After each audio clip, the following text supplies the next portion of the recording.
They threw her out into the storm. Then he drove into war to bring her back. She was the perfect wife, loyal, silent, invisible, and when she became inconvenient, they didn't just discard her, they destroyed her. Falsely accused, publicly humiliated, and cast into a violent rainstorm while carrying an unborn child, Evelyn Mercer had nothing left but the rain on her face and a bridge beneath her feet. Then the headlights came. Then the tires screamed. And in that single frozen heartbeat between life and death, a man who lived in the dark chose to pull her back into the light and ignite a war no one was prepared to survive. Like this video and drop your city in the comments, I want to see exactly how far this story has traveled. Now stay with me, because this is only the beginning. The rain had been falling for 3 hours before Evelyn Mercer realized she had nowhere left to go. She stood at the edge of the Callaway Street overpass with both hands gripping the railing, not because she intended to jump, but because her legs had stopped working somewhere around the second mile of walking, and the cold iron was the only thing keeping her upright. The city stretched below her in smeared streaks of yellow and red, headlights dragging through flooded lanes, and she watched it the way a person watches something that no longer belongs to them, with a distance that had nothing to do with geography. Her dress was ruined. Cream silk, the kind Marcus had insisted she wear to every foundation gala because it photographed well against the dark mahogany of the Mercer family backdrop. It clung to her now in wet sheets, translucent and gray, and the hem had torn somewhere along the alley behind the Grandhurst Hotel where Gerald Mercer's security men had dragged her out through the service entrance rather than the lobby. "Better that way," Gerald had said. Less of a scene. He'd actually used those words while his wife stood in the doorway watching with her arms crossed and her expression entirely unmoved. Less of a scene. Evelyn had been a Mercer for 4 years, 2 months, and 11 days. She had smiled at the right dinners, worn the right dresses, swallowed the right silence on the right occasions. She had sat across from city councilmen and board directors and philanthropic committees and nodded at everything Marcus said, and never once contradicted him in public. Not even that evening at the Harrington Gala, when he'd described her art history degree as decorative to a table of laughing men, and she'd felt something small and essential die quietly in her chest. She had done all of it, and still. The accusation had come without warning, which was the part that kept replaying behind her eyes in the rain. Not the content of it, the delivery, the calm.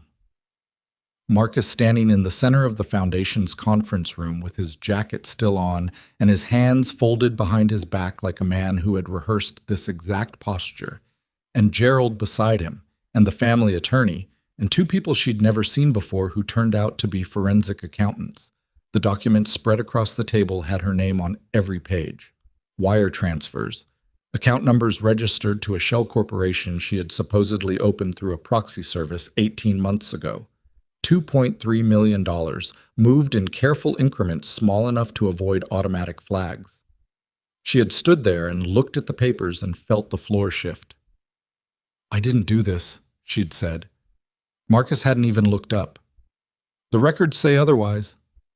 Marcus. She'd put her hand on his arm and he'd stepped sideways, away from her touch, with the casual efficiency of someone moving around a piece of furniture. "Look at me. You know me. I didn't touch that money. I've never seen these accounts." Gerald had cleared his throat. "Evelyn, we've been very patient with this marriage, more patient than some of us felt was warranted, frankly. But this," he'd tapped the papers, "this is theft from a charitable institution, from families who depend on that foundation, from the Mercer name." "I didn't steal anything." Her voice had cracked on the last word, and she'd hated herself for it, because cracking was exactly what they wanted. Cracking was confirmation. "I am carrying your grandchild, Gerald. Whatever you think of me, whatever you think happened, that's another matter entirely." The attorney, a thin man named Corbin, whose glasses sat slightly crooked on his nose, had slid a second set of documents across the table. "A DNA confirmation will be required before any claims regarding the child are recognized by the family." The room had gone very quiet.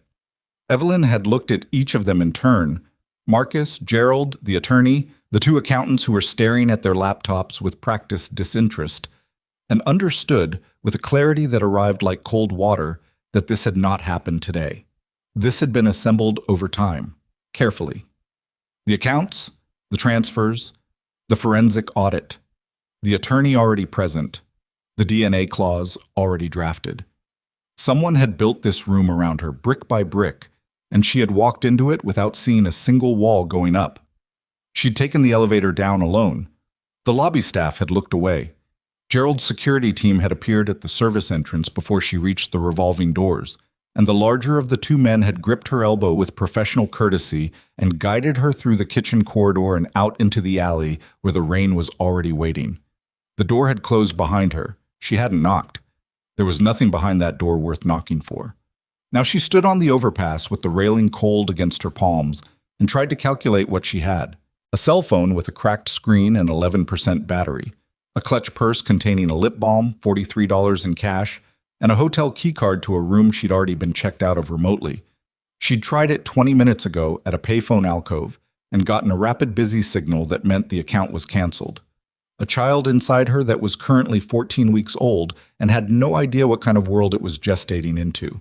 She pressed one hand flat against her stomach. The baby didn't move. It was too early for that. But she kept her hand there anyway, a pressure that was less comfort than declaration. Still here. Still here. The headlights came from behind her, fast, much faster than the rain-slicked bridge should have allowed, and she turned instinctively. The truck was a delivery vehicle of some kind, its yellow hazard lights strobing erratically, weaving across the center line in a pattern that told her immediately the driver was not in control.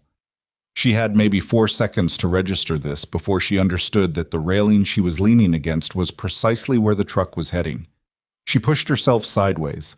Her heel caught the edge of a drainage grate, and her ankle turned and she went down hard on one knee, the wet concrete tearing through her dress, and the truck's side mirror clipped the railing 2 feet from where she'd been standing with a metallic shriek that she felt in her back teeth. The vehicle fishtailed across both lanes and disappeared around the far curve, its hazards still blinking, already gone. Evelyn crouched on the bridge with her knee bleeding and her hands shaking and the rain coming straight down, and understood that she had just nearly died and felt almost nothing about it. That absence of feeling frightened her more than the truck had. She was still processing that when the lights appeared from the other direction. Not one set of lights. 5. Spaced evenly, moving in disciplined formation, the way vehicles move when they are driven by people who have spent time thinking about convoy spacing and sight lines and the tactical geometry of roads. Black SUVs, all of them, the kind with reinforced body panels that sit slightly lower than standard models under the extra weight. They were traveling in the opposite lane, moving fast but not reckless, and they would have passed her without incident except that the lead vehicle slowed, then stopped. Then the vehicles behind it stopped too, each one precise, no gaps, and the headlights of all 5 pointed at her in a long wall of white. Evelyn straightened up slowly, one hand still on the railing, aware of how she must look. Soaked dress, bleeding knee, mascara certainly destroyed, standing alone on a bridge at 11:47 at night with nothing. The door of the lead SUV opened. The man who stepped out was tall enough that she noticed it even at distance, the kind of height that changes the proportions of the space around it. He wore a dark jacket, no tie, and he moved across the wet road with the settled economy of someone who had decided what they were doing before they opened the door. He was alone out there, which meant either he had no sense of exposure or he was accustomed to being the most dangerous thing in any given radius. She couldn't yet tell which. He stopped about 8 feet from her. "You're bleeding," he said. His voice was low. Not gentle. She would not describe it as gentle, but calibrated. Like someone who had learned through experience that volume is for people who haven't established authority yet. "I noticed," she said. He looked at her for a long moment. She had the uncomfortable sensation of being assessed without judgment, which was somehow more unsettling than judgment would have been. His face in the headlight wash was all strong planes and shadow, dark eyes, a jaw that looked like it had absorbed more than one impact and rearranged itself accordingly, a small scar that bisected his left eyebrow. "This isn't a safe place to stand," he said. "I wasn't planning to stay." "Where were you planning to go?" She didn't have an answer to that. The honest answer was nowhere, and she was not going to say that to a stranger on a bridge at midnight while his 4 black armored vehicles idled behind him. So she said nothing, and he seemed to receive that silence as the information it was. He half turned toward his vehicle. "Get in." "I don't know you." "No," he said. "You don't." That's not a reassuring response to that concern. Something shifted in his expression. Not quite a smile. Something anterior to that, a recognition of the shape a smile might take. "It's an honest one." Evelyn looked at him. She looked at his convoy. She looked at the bridge, the rain, the city below, and the $43 in her clutch that wouldn't get her through a single night in any establishment that had a working lock on the door. She got in the vehicle. He didn't speak again until they were moving, and when he did, it was to the driver. In low shorthand she couldn't fully parse. Route changed, location compromised, fall to secondary. The driver nodded, and the convoy reorganized itself into a different formation and turned off the overpass and into streets she didn't recognize. "I'm Evelyn," she said, because silence in moving vehicles with strangers felt like a different kind of danger. "I know," he said. She turned to look at him directly. "How?" "You were at the Mercer Foundation Gala in March. Your photo was in the Chronicle." He was looking at the road ahead. "I make a habit of knowing who the people in this city are." "What people?" "People who matter to the families that matter." He said it without inflection, which was somehow worse than if he'd said it with any. "The Mercers matter to you?" "Most of the old money in this city matters to me in one way or another." He finally looked at her. "Your name came up in a different context 2 days ago." Evelyn felt her stomach drop. "What context?" "A financial irregularity. The foundation. I had a meeting this morning with someone who mentioned your name attached to the figures." He paused. "I don't believe you took that money." The words hit her so unexpectedly that she didn't respond for a moment. In the past 6 hours, she had heard her name used to mean theft, fraud, betrayal, and contamination. Having it used to mean innocence felt like a foreign language she had once spoken fluently and now had to translate. "Why not?" she asked. "Because the transfers were structured by someone who understands forensic accounting. You have a degree in art history, and you've been managed by that family for 4 years. People don't develop that kind of financial sophistication quietly, while their husbands are watching their every public movement." He looked forward again. "Also, the Shell Corporation was registered 8 months before you married Marcus, which means either you planned this before you met him, or someone else planned it before you arrived." Evelyn stared at the side of his face. "You investigated this." "I noted it. In 2 days. I have resources." She didn't ask what kind. The convoy, the vehicles, the deference of the driver, the way he'd said, "Old money in this city matters to me in one way or another." None of that pointed towards someone whose resources were conventional. "I don't know your name," she said. A beat. "Damien Vescari." She knew the name. Not from social circles. The Mercers wouldn't have included anyone named Vescari in their social circles, but from the periphery of things. A reference overheard at a dinner that stopped abruptly when the speaker realized she was within earshot. A file folder on Gerald's desk she'd glimpsed once while dropping off signatures that had the name tabbed in red. The way certain people in certain rooms went briefly, carefully still when a black SUV passed outside. "You're—" She stopped. "Yes," he said simply. She looked at her hands in her lap. The blood from her knee had dried to a rust-colored streak across her palm. She was sitting in an armored vehicle with a man whose name made rooms go quiet, wearing a ruined dress, 14 weeks pregnant, with nowhere to go, and an accusation she couldn't disprove attached to her name.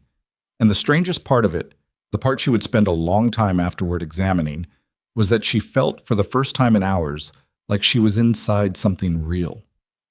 The estate was outside the city limits by about 30 minutes, set back from a private road behind a gate that opened before the convoy reached it. The grounds were dark except for perimeter lighting, and the house itself was neither the ostentatious sprawl she might have expected, nor the institutional blankness of somewhere built purely for security.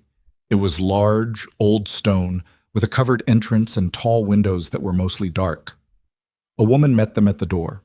Mid-50s, compact, with a face that had made its peace with showing nothing, and she took one look at Evelyn and said, in a tone that brooked no argument, Kitchen first. That knee needs cleaning. Evelyn let herself be steered. The interior of the house was warmer than she'd expected, with dark wood and good light and the particular quiet of a space that is kept rather than just maintained. The kitchen was large and smelled faintly of coffee, and she sat on a stool at the central island while the woman, whose name turned out to be Rosa, cleaned the gash on her knee with practiced efficiency and taped it closed with butterfly strips. Damien stood in the doorway between the kitchen and the hall. He had shed the jacket. He was watching her with an expression she still couldn't fully read, and she'd already decided that his expressions were something you had to earn the translation of over time.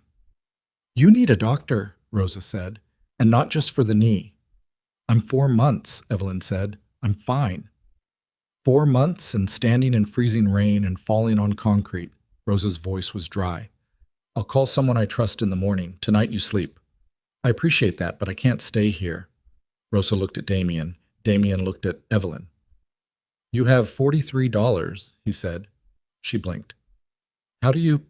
You checked your purse twice in the vehicle. The way you looked at it told me the number wasn't large." He pushed off the doorframe.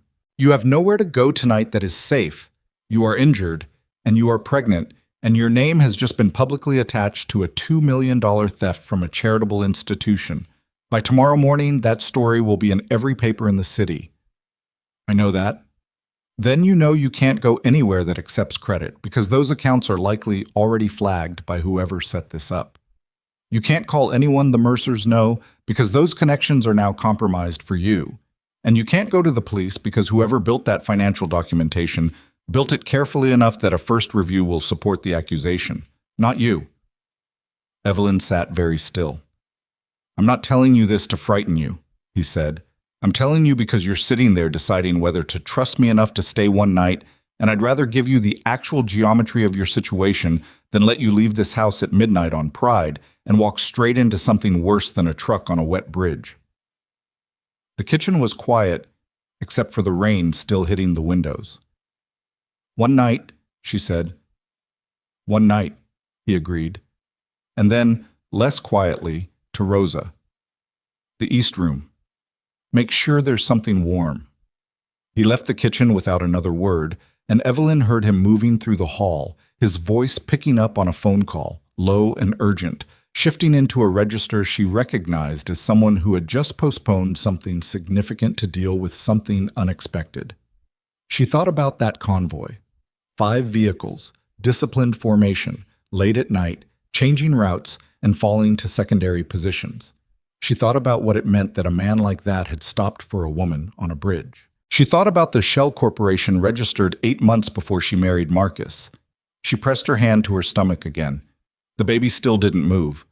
But she was starting to think, for the first time since the conference room, that maybe movement wasn't the only measure of something still fighting.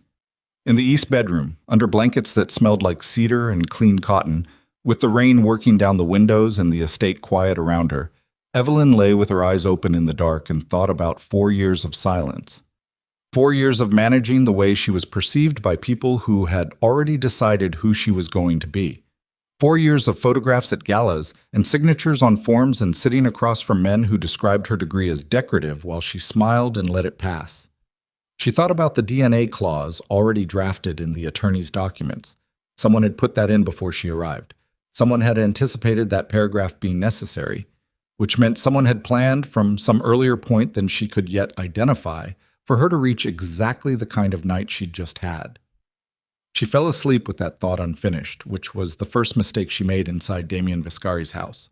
Because in the morning, when Rosa brought coffee and the name of a doctor and a copy of the city's earliest digital edition, the headline above the fold would tell her that the Mercer family was planning to file criminal charges, that the charitable foundation had issued a public statement condemning the theft, and that 2 witnesses had already come forward to corroborate the accusation.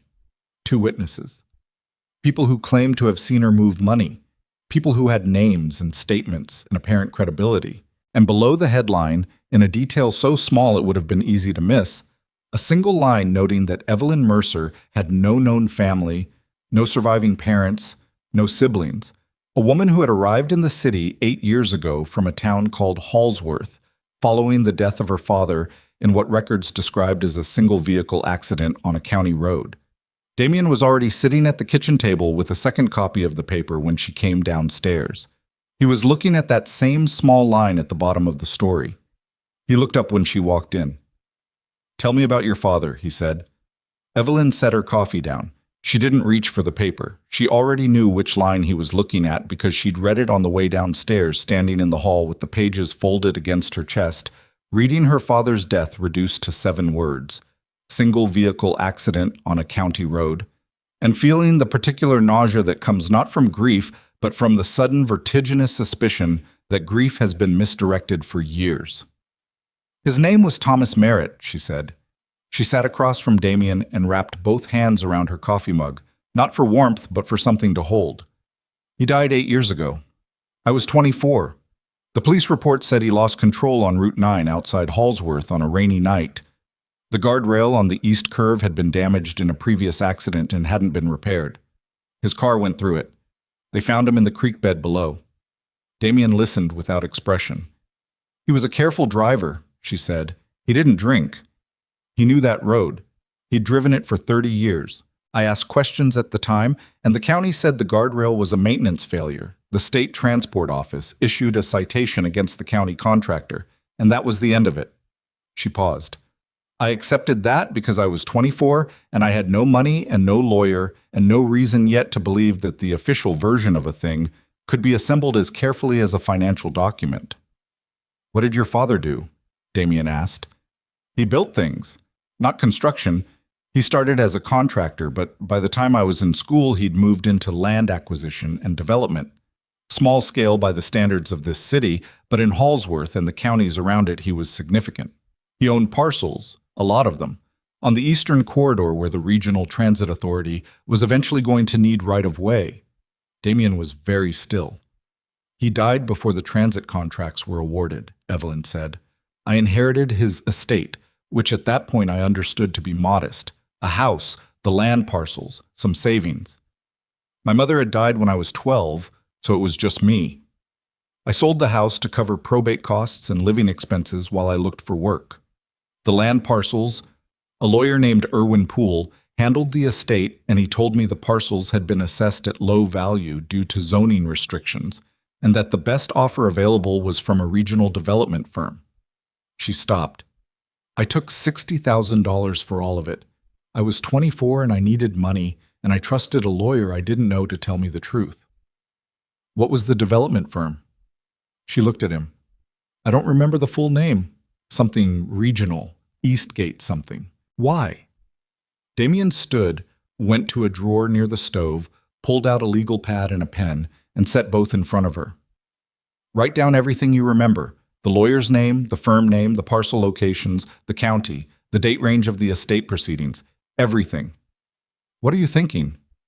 "I'm thinking," he said carefully, "that your father died on a road he knew, in weather he'd navigated for decades, through a guardrail that failed at exactly the right moment, and that his land that sat on a transit corridor, was sold for $60,000 through a lawyer you didn't choose to a firm you can't fully name, 8 years ago." He looked at her. "And that 8 months after your father's estate was finalized, a shell corporation was opened in your name." Evelyn heard the shape of what he was building and felt the blood leave her face. "Someone was watching me," she said, "before Marcus, before any of it." "Write down what you remember," he said again, and left the kitchen. She wrote. It took 40 minutes and 3 pages of the legal pad, and by the end of it, her hand was cramping, and there were gaps she couldn't fill. Dates she'd lost, documents she'd signed without fully reading, names of people who had appeared briefly in the administrative machinery of her father's death and then disappeared back into it. When she was done, she sat and looked at what she'd produced and felt the specific vertigo of seeing the outline of something enormous that you've been standing inside without knowing it. Rosa came in, collected the coffee cups, and set a plate of toast in front of her without comment. "How long have you worked for him?" Evelyn asked. 19 years, Rosa said. "Is he—" Evelyn stopped, rearranged. "Is this place safe?" Rosa looked at her with the considered patience of someone who has answered variants of this question many times. "Safer than where you were standing last night," she said, and left it there. Damien returned an hour later with a man Evelyn hadn't seen before. Late 40s, glasses, the kind of deliberate quietness that usually means either accountant or analyst. He was introduced only as Rourke. He sat at the kitchen table with a laptop and the legal pad and didn't look up from either for the next 20 minutes, while Damien stood at the window with his phone against his ear, speaking in the low, clipped shorthand she was beginning to recognize as his operational register. When he hung up, he turned and looked at Rourke. "The Eastgate Development Group," Rourke said without preamble. "Registered in the state 18 years ago. Parent company is a holding structure called Vicor Capital. Vicor Capital's board of directors includes 3 names." He looked at Evelyn. "Gerald Mercer is one of them." The kitchen was very quiet. "Gerald," Evelyn repeated. "He joined the board 11 years ago, 2 years before your father died." Rourke's voice was uninflected, a man delivering coordinates rather than meaning. "The holding structure also connects to 2 other regional development firms that acquired right-of-way land along the Eastern Transit Corridor in a window between 9 and 6 years ago." "Before the transit contracts were awarded," Damien said. "By 8 months, yes. The contracts were awarded 6 years ago. The land acquired through those 3 firms sold to the Transit Authority for a combined figure of approximately $41 million. Evelyn put her hands flat on the table. She needed the solid surface. "My father's parcels," she said. "The ones I sold for $60,000. Were among the acquisitions, yes." Rourke finally looked at her directly, and even his careful blankness couldn't quite contain what was in that look. Based on what was paid to the Transit Authority, the approximate value of those specific parcels at time of sale to the authority was between $6 and $7 million. She had known, in the abstract, that she'd been cheated. She had not known the number. $6 million. Her father had owned $6 million of land and died on a road he knew. In weather he could drive and through a guardrail that failed, and she had been 24 and alone, and a lawyer named Irwin Poole had walked her through the paperwork and she had signed. "Where is Irwin Poole now?" she asked. Her voice came out steady, which surprised her. "Retired," Rourke said.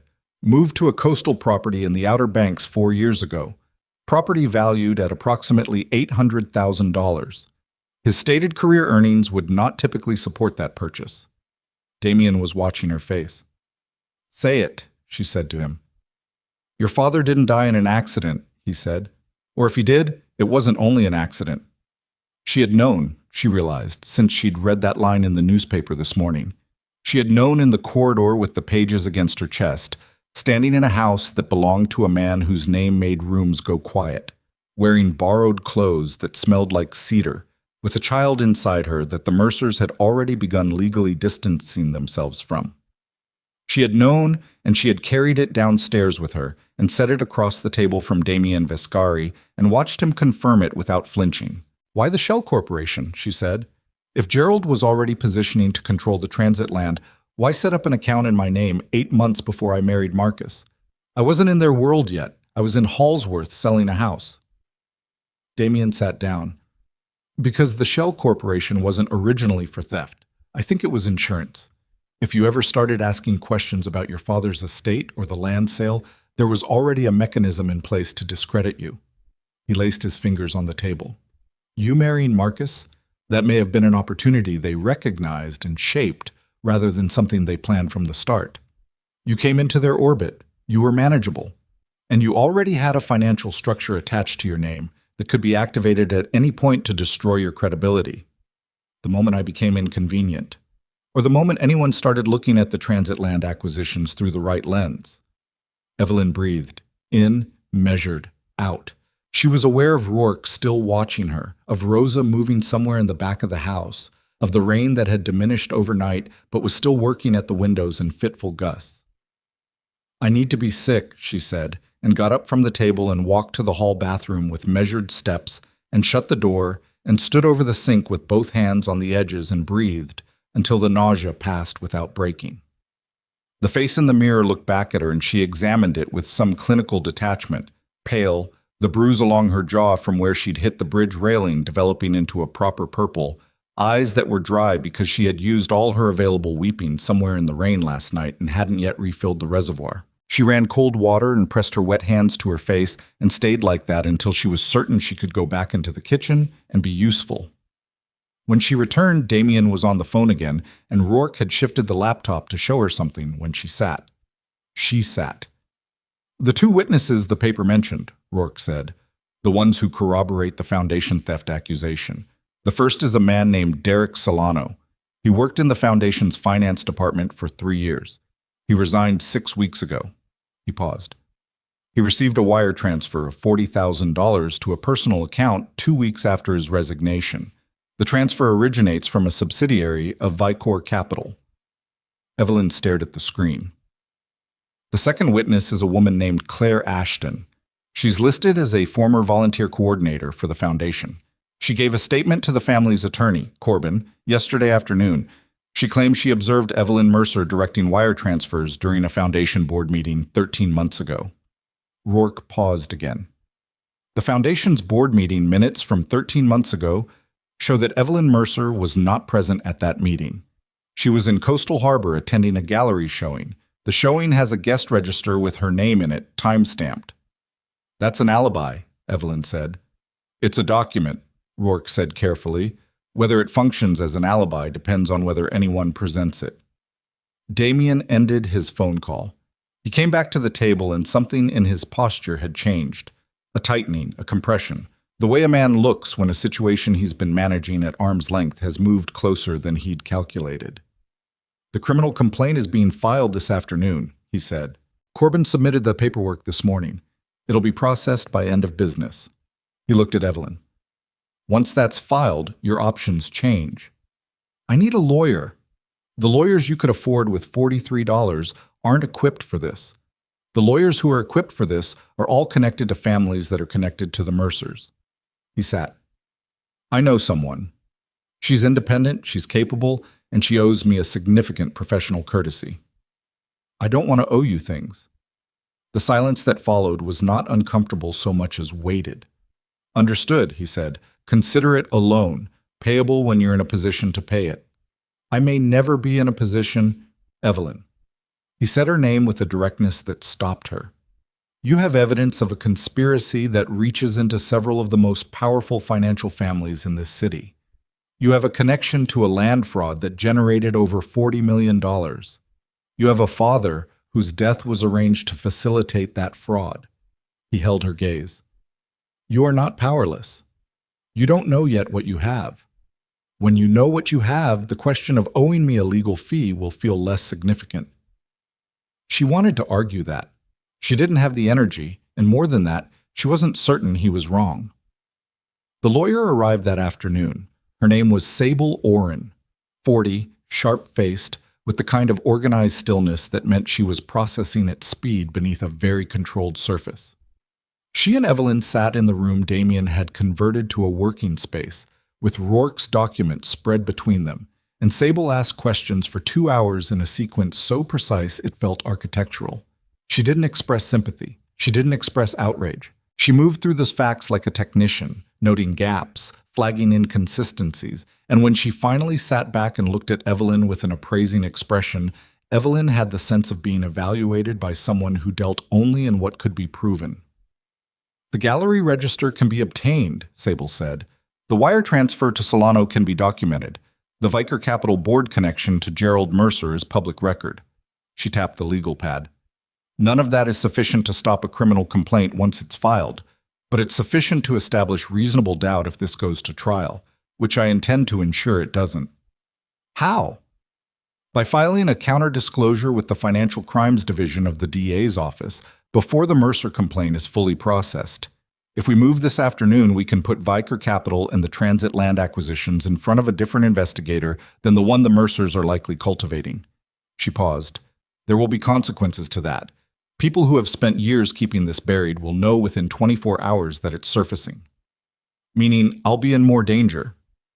Meaning the situation will accelerate, Sable said, which Evelyn understood was a yes rendered in professional language. She looked at the spread of documents on the table. Her father's land. Her father's death. 8 years of not knowing that the shape of her life had been influenced by people who needed her to stay small and movable and eventually discardable. "File it," she said. Sable was already reaching for her phone. That evening, Damien's second-in-command arrived at the estate for the first time since Evelyn had been there. His name was Cole Rafter, mid-30s, built with the kind of deliberate solidity that suggested regular and specific physical training, with a face that was pleasant enough in a forgettable way, and eyes that moved around the room in small, constant increments, checking surfaces and exit points, and people with equal efficiency. He was the kind of man you could be in a room with for an hour and not quite remember afterward, which Evelyn suspected was a cultivated quality rather than a natural one. He shook her hand when Damien introduced them. His grip was measured, exactly enough pressure, no more, the handshake of someone who had decided precisely what they wanted to communicate through it. "Evelyn's staying here until the legal situation stabilizes," Damien said. There was no question in it. "How long are we looking at?" Cole asked. "Sable filed the counter-disclosure an hour ago. We'll know the response within 48 hours. Cole nodded slowly. He was looking at the documents on the table. "Vicar Capital," he read. "That's Gerald Mercer's vehicle. Among others, there are at least 2 other families connected to the board structure. Rourke is working on the full picture." "The other families." Cole set the page down. He looked at Damien with an expression that was attentive and calm. "We're not just talking about the Mercers anymore. We weren't just talking about the Mercers from the beginning. We just didn't know how wide it was." Something passed across Cole's face, a very brief recalibration, there and gone, like a card turned over and immediately replaced face down. Evelyn noticed it the way you notice something peripheral and can't fully identify it until later, when the context has shifted enough to make it visible. "I'll coordinate additional perimeter," Cole said, and that was that. The night was long. Evelyn couldn't sleep. The baby was restless in the way it sometimes was after a day of elevated stress hormones, small interior movements that were only barely perceptible, but enough to keep her conscious. And she sat in the east bedroom with the lamp on, and the documents Sable had left for her to review, reading through the history of her father's estate, with the particular attention of someone who now understood that every gap and inconsistency in the paperwork was potentially a seam where a lie had been stitched shut. She found it at 2 a.m, not in the land sale documents, in the accident report, which Rourke had obtained from the county records office and which she was reading for the first time with adult eyes rather than the eyes of a 24-year-old in shock. The guardrail failure had been categorized as maintenance negligence. A citation had been issued against a contractor named Balfour Infrastructure Services. She found the name because it appeared on a single line of a supporting document, and she almost missed it, would have missed it if she hadn't been reading with the particular exhaustion that strips everything down to its smallest components. Balfour Infrastructure Services. She sat with that for a moment, feeling the shape of it. She went to the door and knocked on the wall of the adjacent room, which Rourke had taken over as a working space, and in which a light was still visible under the door. He opened it wearing the same clothes he'd had on that morning, holding a pen. "Balfour Infrastructure Services," she said. He looked at her. Something shifted in his expression. "Tell me that name means something to you," she said. "It's on my list," he said quietly. "It's a subsidiary. I was going to tell Damien in the morning." "A subsidiary of what?" Rourke held the door open wider, and she stepped into the room and he showed her the screen. And there it was. Balfour Infrastructure Services, registered 12 years ago, connected through 2 shell layers to a holding company called Northmark Group. And Northmark Group's founding board included a name she recognized not from paperwork but from memory. A man named Harlan Druce, who had sat at the end of the table at a Mercer Foundation dinner 18 months ago and shaken her hand and smiled at her with the bright, confident smile of someone who has never expected to be accountable for anything. She had met the man who had the guardrail pulled. She had shaken his hand and smiled back at him. "Who else is on Northmark's board?" she asked.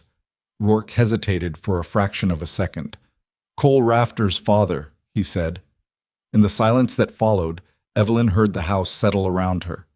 The old stone creak of it, the perimeter quiet outside. The distant sound of footsteps somewhere below that were measured and regular and could have been any member of Damien's staff walking a nighttime round. Or could have been Cole Rafter, moving through a house where the woman who had just found his father's name in a murder file was 2 floors above him, learning things that would be very inconvenient for everyone connected to Northmark Group to have her know. She looked at Rourke. "Don't tell Damien in the morning," she said quietly. "Tell him now." Rourke was already reaching for his phone when the lights in the estate went out. The darkness was total and immediate, the kind that doesn't fade in gradually but arrives all at once like a door slammed shut, and for 3 seconds neither Evelyn nor Rourke moved. Then Rourke's phone screen lit up as he pulled it from his pocket, and in that pale rectangle of light she could see his face, and the expression on it was not surprise, it was recognition. The face of someone who has been waiting for a specific bad thing and has just watched it arrive. "Step back from the window," he said. She stepped back. Her heel found the wall and she pressed her spine against it and breathed through her nose in the careful, measured way she'd learned in the bathroom that morning. In, hold, out, while Rourke moved to the door and opened it 2 inches and looked into the hall. Dark. The emergency lighting that should have tripped hadn't, which meant this was not a circuit failure and not a weather outage. This was a cut, deliberate and total, and whoever had made it had also disabled the backup systems. "Your phone," she said. "Calling Damien." Rourke had it to his ear already. 4 seconds. 5. He lowered it. Voicemail. "Where is he?" "Ground floor. He was in the East Study an hour ago." Rourke opened the door wider, and she understood from the way he moved his body, leading with his right shoulder, staying close to the frame, that this was not his first time navigating a building that had gone dark for reasons that were not mechanical. "Stay behind me," he said. 2 feet. Match my pace." She matched his pace. The hallway was long, and the windows at the far end gave enough ambient light from the perimeter floods outside, which were still on, running on a separate exterior circuit, which told her whoever did this wanted visibility on the grounds, but darkness inside, to make the corridor navigable in silhouette. They moved fast. Evelyn kept her left hand trailing the wall and her right arm curled around her midsection, a gesture that was partly protective and partly the only anchor she had to the thing that mattered most. They were 8 feet from the staircase when she heard it. Below them. A short sound, abrupt, compressed, that was either something heavy falling or something being done to someone that produced the same acoustic signature. Rourke stopped. She stopped behind him. He held up one hand without looking back, and she read it correctly, and froze.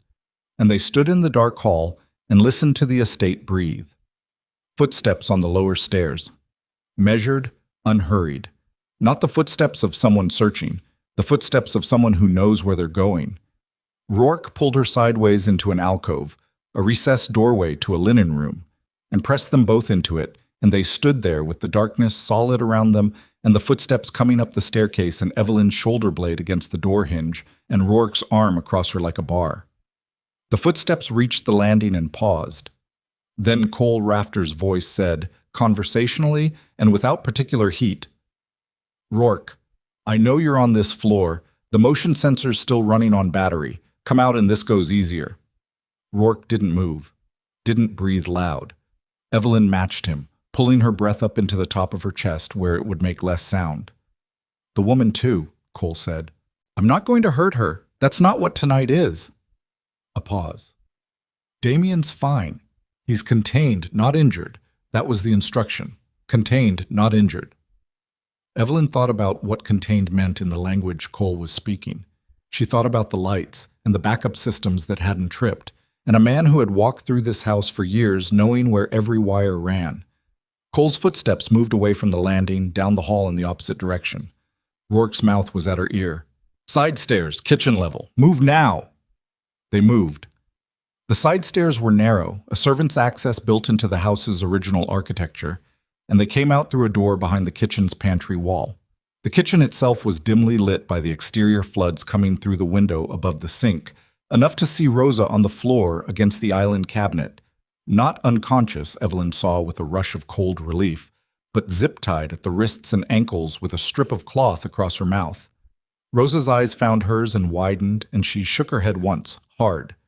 Evelyn crossed to her in 4 steps and pulled the cloth from her mouth. 3 of them, Rosa said immediately, her voice kept to almost nothing. Cole and 2 others I don't know. They came in through the tunnel, the maintenance access under the east wall. They knew the code. Her eyes went to Rourke. Damien is in the study. They didn't hurt him. Cole was specific about that. The tunnel code, Rourke said. Cole. Cole. Rosa's voice had something in it beyond fear. A personal fury, the kind that comes from years of proximity and a sense of specific violation. He's been in this house since he was 22 years old. Damien trusted him the way... She stopped, swallowed. Get her out. The garage.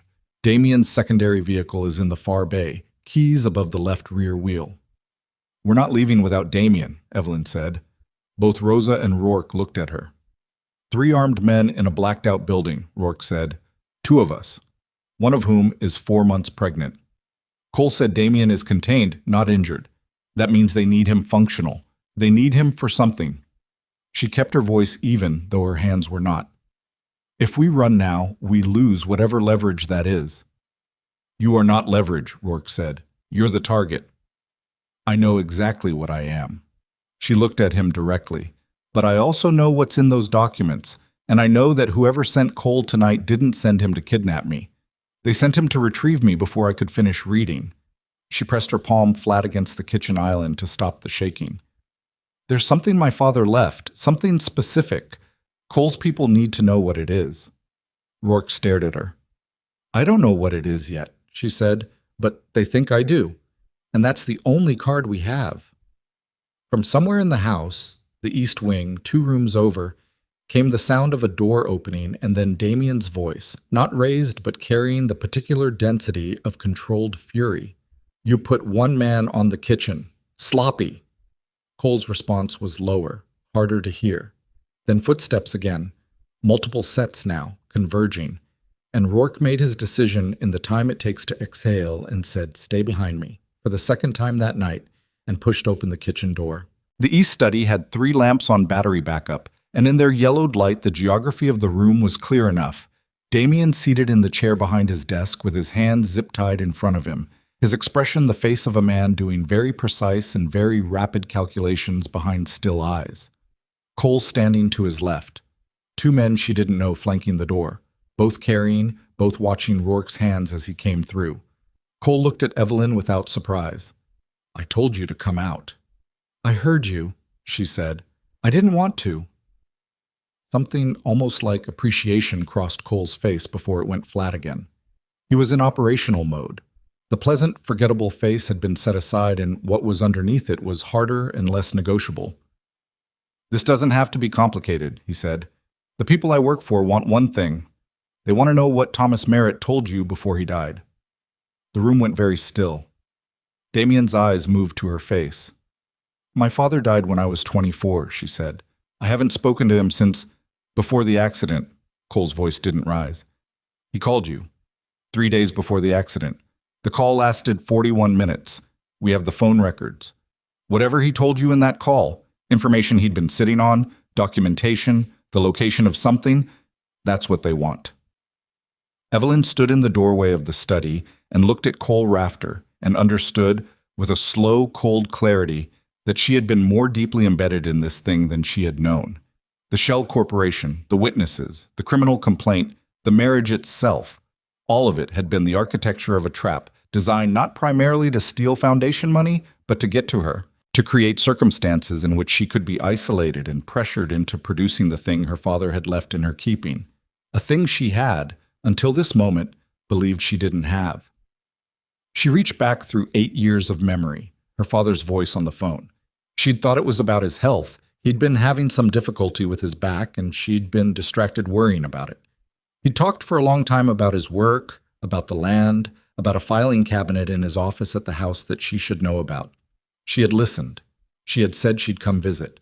She had written nothing down because she was 24 and her father was 61 and healthy, and there was time. There was always time.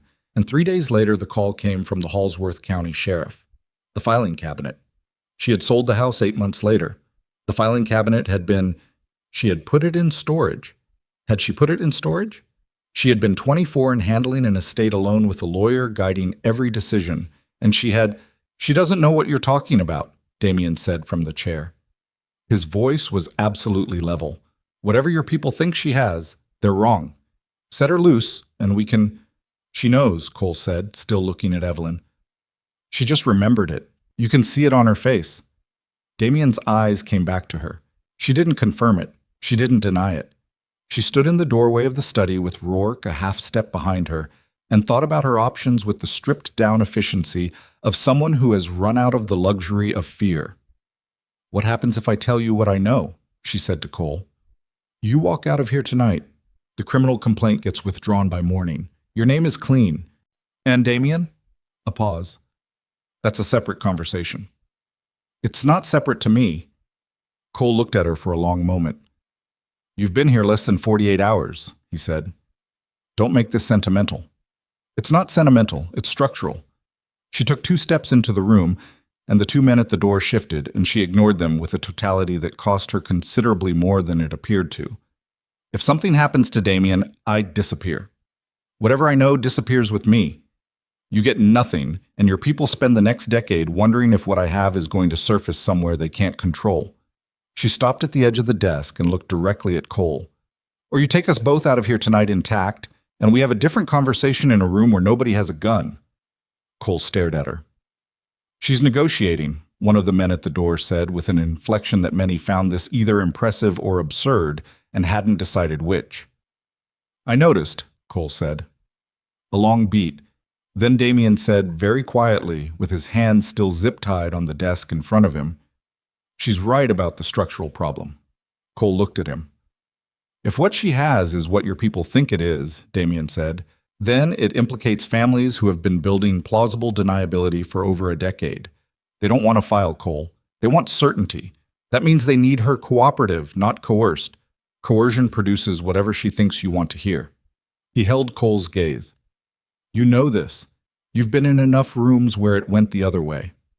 Something moved behind Cole's eyes. The recalibration she'd seen in the kitchen that first evening, there and gone like a shutter, but longer this time, and less easily replaced. He was a man receiving information that didn't fit the operational picture he'd been given, and she could see him deciding whether to update the picture or ignore the information. He made a decision. Cut him loose, he said to the man on his left. The zip tie came off Damien's wrists. Damien stood without rubbing them, which Evelyn noted. He was not going to show Cole that his circulation was compromised, not going to give him that. We're going to a secondary location, Cole said. All of us. Neutral ground. Who's neutral? Damien asked. Mine, not the family's. Cole looked at him directly for the first time since they'd entered the room. There are things you don't know yet, Damien, about who gave the order tonight and why. A pause that had weight in it. About what they're planning for after they have what they need. Tell me now. Not here. The building's not secure anymore. I compromised it, and I don't know if they sent someone behind me to verify. Cole moved toward the hall, and the 2 men fell in behind him. 15 minutes. Bring what you have. Damien looked at Evelyn. His eyes asked a question she didn't have a clean answer to, so she gave him the honest one, which was a very small lift of one shoulder that meant she thought they had no better option. They left in Cole's vehicle, different from the SUVs, a plain panel van, commercial plates, and drove for 40 minutes in a direction Evelyn couldn't fully track. She sat in the middle row with Damien beside her and Rourke across the narrow aisle, and Cole in the front passenger seat and the 2 men in the rear, and nobody said anything for the first 15 minutes. Then Damien said without looking at Cole, How long? Cole was quiet. How long? Damien said again, and the second time it wasn't a question. 3 years, Cole said. 3 years. Evelyn watched the back of Damien's neck and saw the muscle in it tighten and held completely still, the way you hold still near something under extreme pressure that might transmit that pressure to everything around it. The Druce family approached me, Cole said. Harlan Druce. He had material, history on the Vescari operation going back 12 years, enough to end the business and put me personally in a federal facility for a very long time. He said it without self-pity, which was the only way to say it that didn't make it worse. So I cooperated. I passed information when they needed it. I adjusted timing on operations when they asked. I stayed operational so I could manage what they were getting. A pause. I kept you alive 3 times in the last 2 years that you don't know about because they wanted something from you first, and I delayed it. What do they want from me? Cole turned in his seat to look at Damien directly. They don't want anything from you anymore. The order I received tonight wasn't to contain you. It was to contain you until a secondary team arrived to make it permanent. He held Damien's gaze. I modified the order. That's why your people are zip-tied instead of dead. The van was very quiet. You came to warn me, Damien said. I came to extract you before the secondary team arrived. Yes. Using the woman as leverage. Using the woman as a reason to move faster than they expected. They think I have her. They think I'm delivering her tonight. That buys us approximately 4 hours before someone senior in the Alliance realizes the delivery isn't coming and sends someone else. Evelyn processed this with the careful attention of someone building a structure in real time. Cole had turned. Cole was, in his particular and compromised and thoroughly damaged way, attempting to correct 3 years of damage. That did not make him trustworthy. That did not make his account complete. But it changed the geometry of the room. The secondary team, she said. Who are they? Cole looked at her. Druce uses contractors, not family soldiers. Independent contractors who have no connection to the Alliance and can't be traced back. They're already in the city. How many? 4. Targeting Damien. Initially, he paused. If you produce what they're looking for, the contract on Damien gets suspended. If you don't produce it, or if it surfaces in any legal form before they have a chance to contain it, the contract expands. He looked at her steadily. To everyone who's seen the Rourke files. Which meant Rourke. Which meant Sable Oren. Which meant, by extension, anyone Sable had spoken to at the DA's office. Which meant the counter-disclosure filing that Evelyn had ordered that afternoon had already lit a fuse she hadn't fully measured the length of. The DA's office, she said. They have someone there, Cole confirmed. Mid-level, not senior enough to kill the filing, but senior enough to flag who accessed it and when. Evelyn put her head back against the seat and stared at the van's ceiling and breathed. In, measured, out. Her father's voice on the phone 8 years ago. The filing cabinet in his office. The things he'd said that she hadn't written down because there was always time. She moved through it in order, not rushing, pulling the 41-minute call out of the compressed archive of that year. A year she had mostly kept behind glass, the year of the county sheriff's call and the estate proceedings, and Irwin Poole's even, guiding voice through every signature, and beneath all of it the dull, constant frequency of grief that she had been too busy to fully inhabit. Her father had talked about the land, about the Eastern Corridor and the parcels and the transit authority projections, which he'd described carefully because he'd wanted her to understand the value of what he was holding. He'd talked about documents he'd assembled, correspondence, projections, a meeting record from a gathering he'd attended 3 years before his death, where men she'd never heard of had laid out a plan for acquiring the right-of-way land that required the cooperation of people in the county assessor's office and the state transport division and at least 2 members of the transit authority board. He'd been at the meeting. He had been invited because they'd wanted his land and they'd thought he was the kind of man who could be recruited. He wasn't. But he'd stayed long enough to understand what he was looking at, and he'd left without committing to anything, and on the way home he'd stopped and written down every name and every figure and every explicit statement he could remember, and then he'd put that record in a place he told her about on the phone 3 days before he died, and she had listened, and she had thought there was time. She had put his office furniture in storage. She had paid the storage unit for 6 months in advance with money from the estate, and then the money had run out and she'd lost the unit, and the contents had been auctioned. She had not thought about the filing cabinet again because she had not known what was in it. She sat up slowly. The filing cabinet is gone, she said. I lost a storage unit 8 years ago.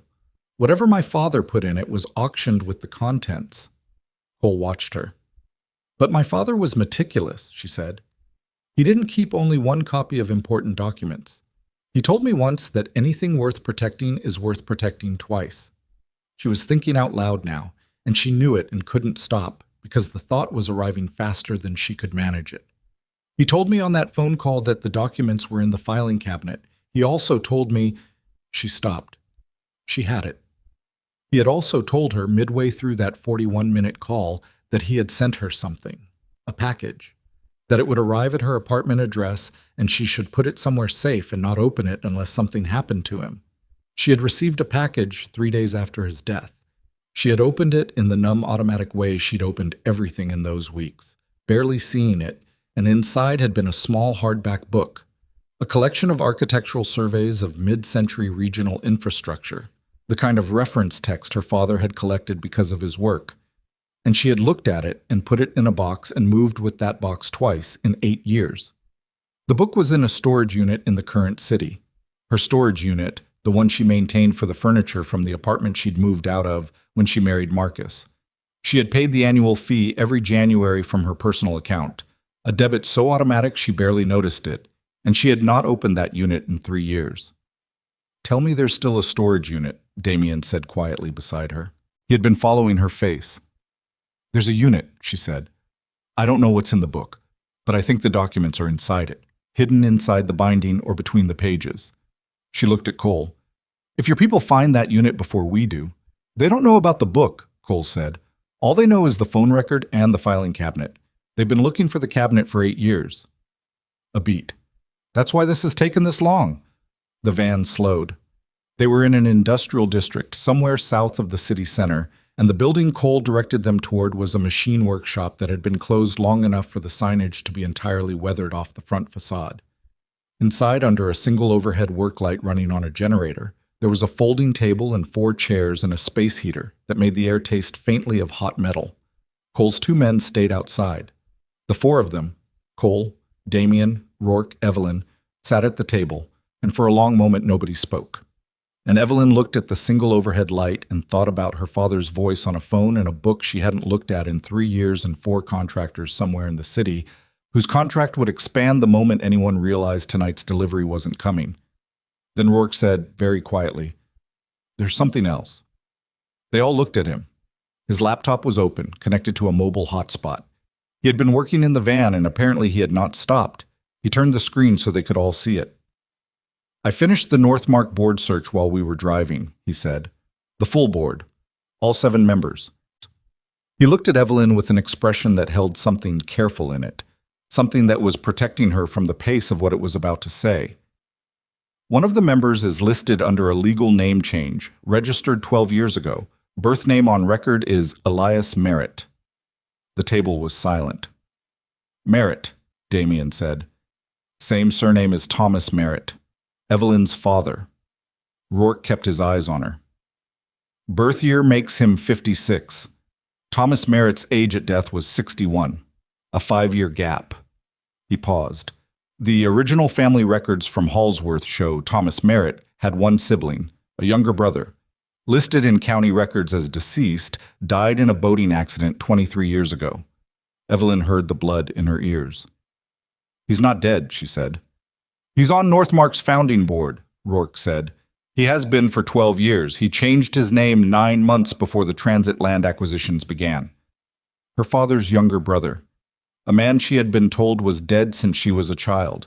A man who had been alive for her entire adult life and had sat on the board of the company that had stolen her father's land, and her breath stopped and restarted, who had been in the room when Harlan Druce's people planned the acquisition that required Thomas Merritt's death. Her uncle had helped plan her father's murder. Cole was very still across the table. Even he had not known this. She could see it in the frozen quality of his attention, the look of a man whose operational picture has just been replaced by something considerably larger and darker. Damien's hand came down flat on the table between them, not loud but definite, the gesture of someone who has just made a decision that will be expensive and has made it. "We're getting the book tonight," he said. "The contractors," Cole began. "Then we move before they do." He looked at Evelyn. "Storage facility address." She gave it to him. Her voice was steady, and her hands were not, and under the table she pressed both palms to her thighs and felt the warmth of her own skin and the small, absolute fact of the child inside her, who knew nothing about any of this, and whose inheritance, whose actual literal inheritance, stolen before she was born, was sitting in a hardback book in a storage unit on the south side of a city where four men with no names were already moving and whose great-uncle had helped arrange the death of the grandfather she would never know. Damien was already on the phone. The generator hummed. The space heater pushed its hot metal air around the room. And Evelyn Mercer sat in a folding chair in an abandoned machine shop and understood, with a totality that felt less like revelation than like the removal of a blindfold she had been wearing so long she'd stopped noticing the dark, that she was not at the end of something.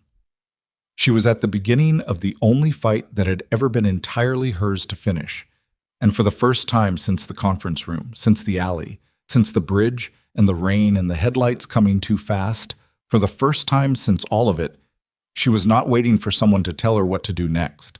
She picked up Rourke's phone, pulled up the storage facility's address, and started calculating the fastest route, because the book was there and the contractors were coming, and there was no version of tonight where she stayed in the chair and let other people handle the thing her father had died trying to protect.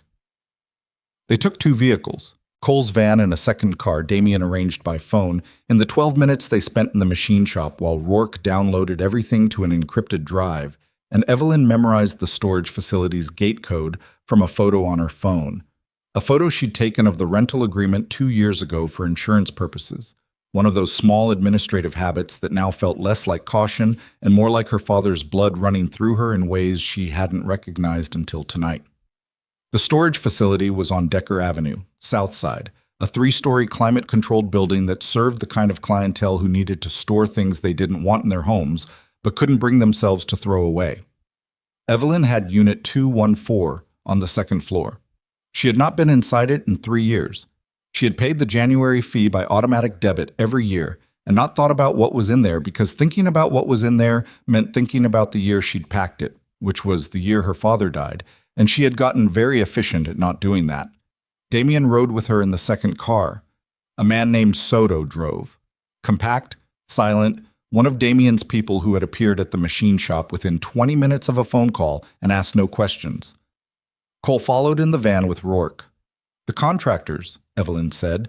They were 8 minutes out. Cole put a call in to someone who monitors independent contract activity in the city.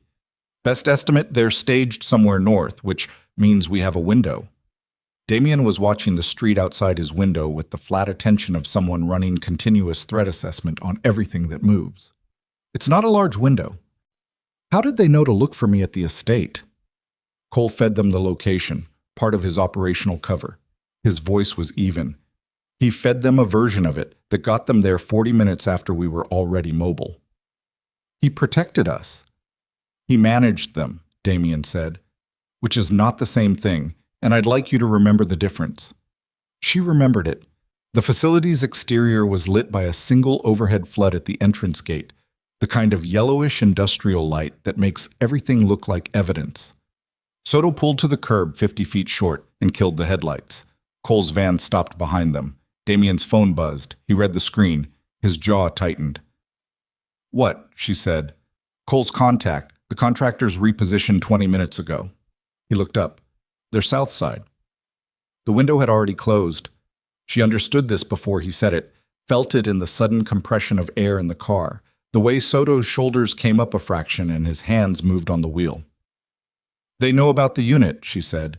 "They may know about the unit, or they repositioned south for a different reason and we have 9 minutes before we find out which." "Then we move now." Damien looked at her. In the yellowish light, his face was all shadow and decision. "You stay in the vehicle while—" "No." "Evelyn, I know the code. I know which unit. I know what I'm looking for." She held his gaze without flinching because flinching would give him the argument. "Every second we spend on this conversation is a second they're using." A beat. He made the call the way she was learning he made all his calls, quickly, without visible reluctance, because reluctance was a luxury, and he didn't carry luxuries. "Stay on my left," he said. "You don't stop moving for any reason until we're inside the unit. Understood?" "Understood." They went in fast. Soto on point, Damien and Evelyn behind him, Cole and Rourke covering the rear. The gate code worked. She'd been holding her breath about the gate code. 3 years was a long time, and facilities changed codes, and the exterior door opened into a fluorescent-lit lobby that was empty at this hour, a single camera above the front desk tracking their entry. Second floor. The elevator was too slow and too visible, and Damien bypassed it without discussion, and they took the stairs, the metal treads ringing under their feet regardless of how carefully they moved, and Evelyn counted flights and landing numbers and found 214 at the far end of a corridor that smelled like climate-controlled dust and the particular staleness of other people's stored lives. Her hands were shaking when she reached for the combination lock.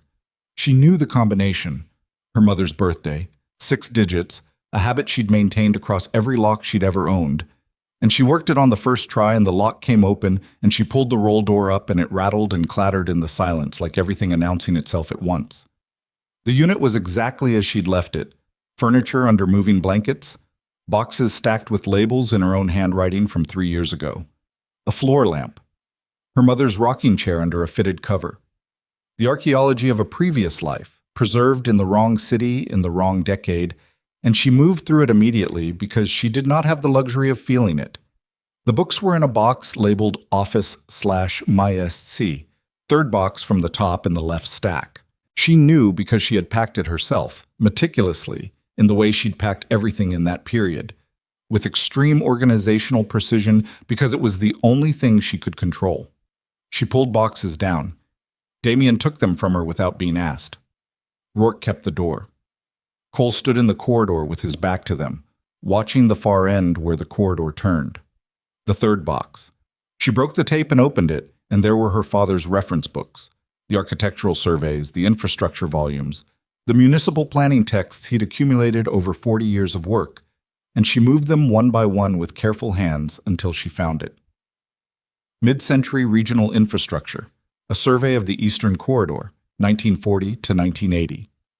Hardback. Green cloth cover, slightly faded. Her father had written his name in pencil on the inside cover page, and she could see his handwriting in the fluorescent light and pressed her back teeth together hard and kept moving. The binding was thicker than it should have been. She could feel it when she held the book. A density in the spine that wasn't paper, something else, something that had been added carefully and then glued back shut by someone who knew what they were doing. "It's in the binding," she said. Damien held out his hand.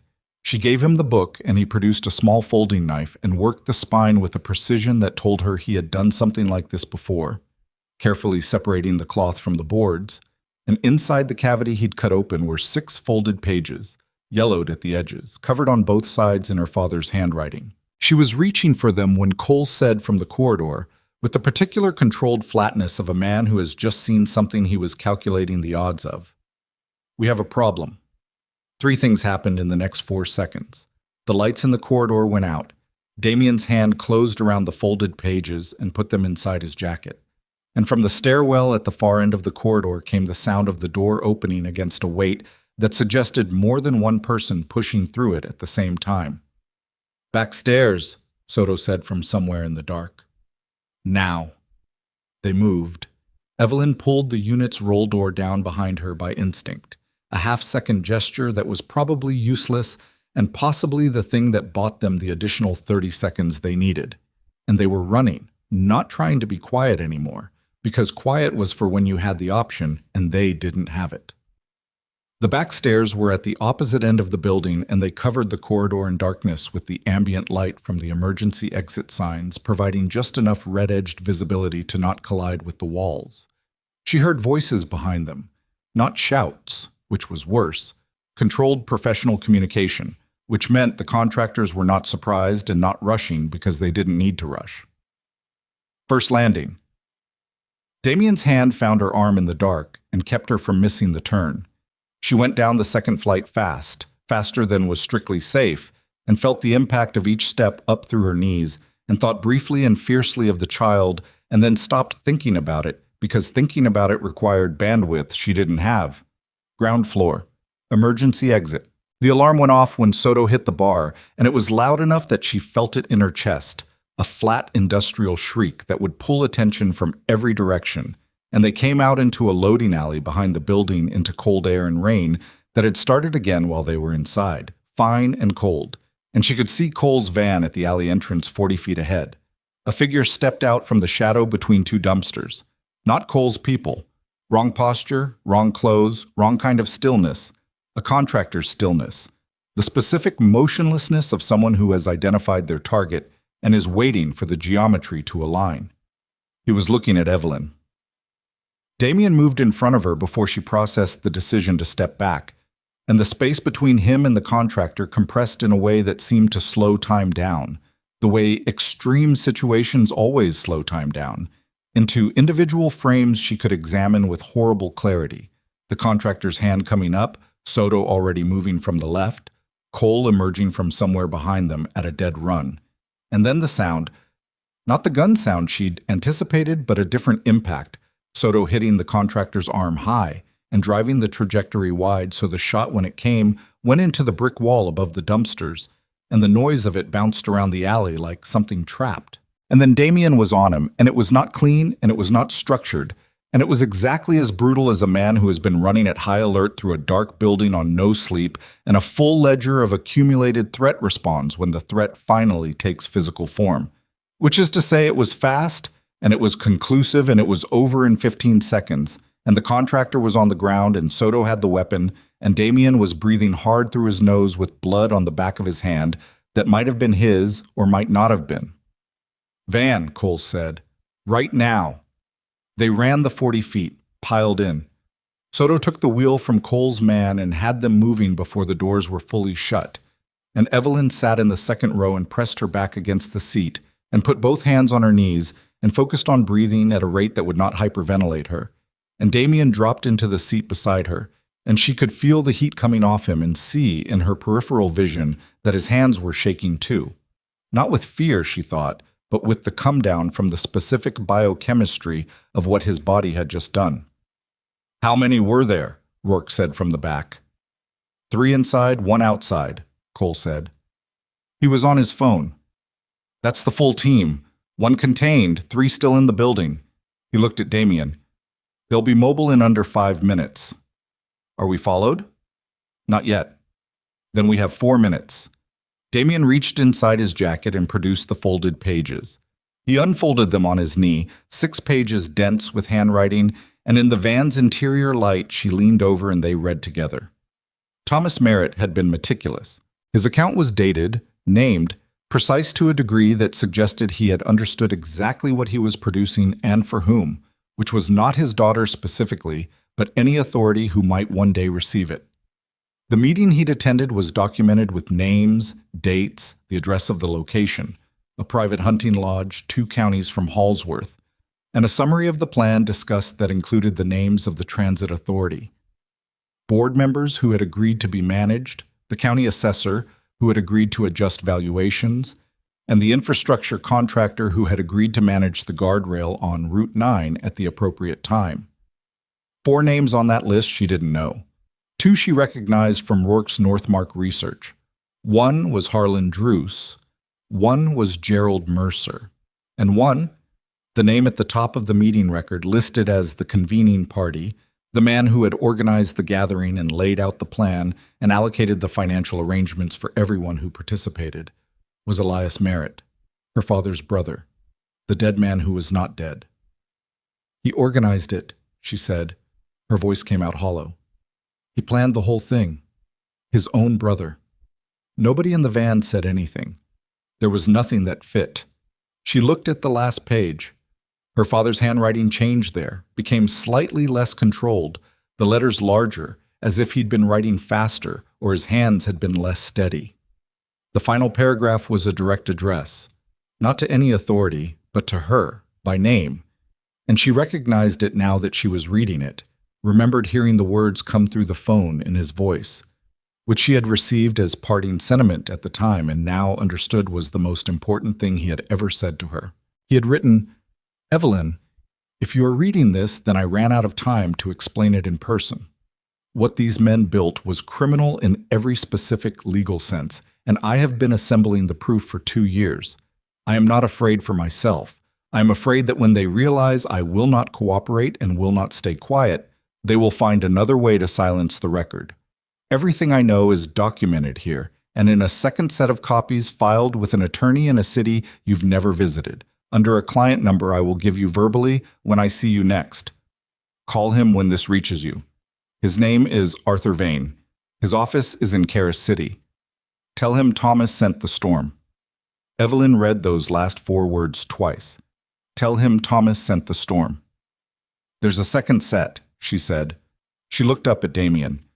"A second set of copies, held by an attorney named Arthur Vane in Karis City." The van was quiet.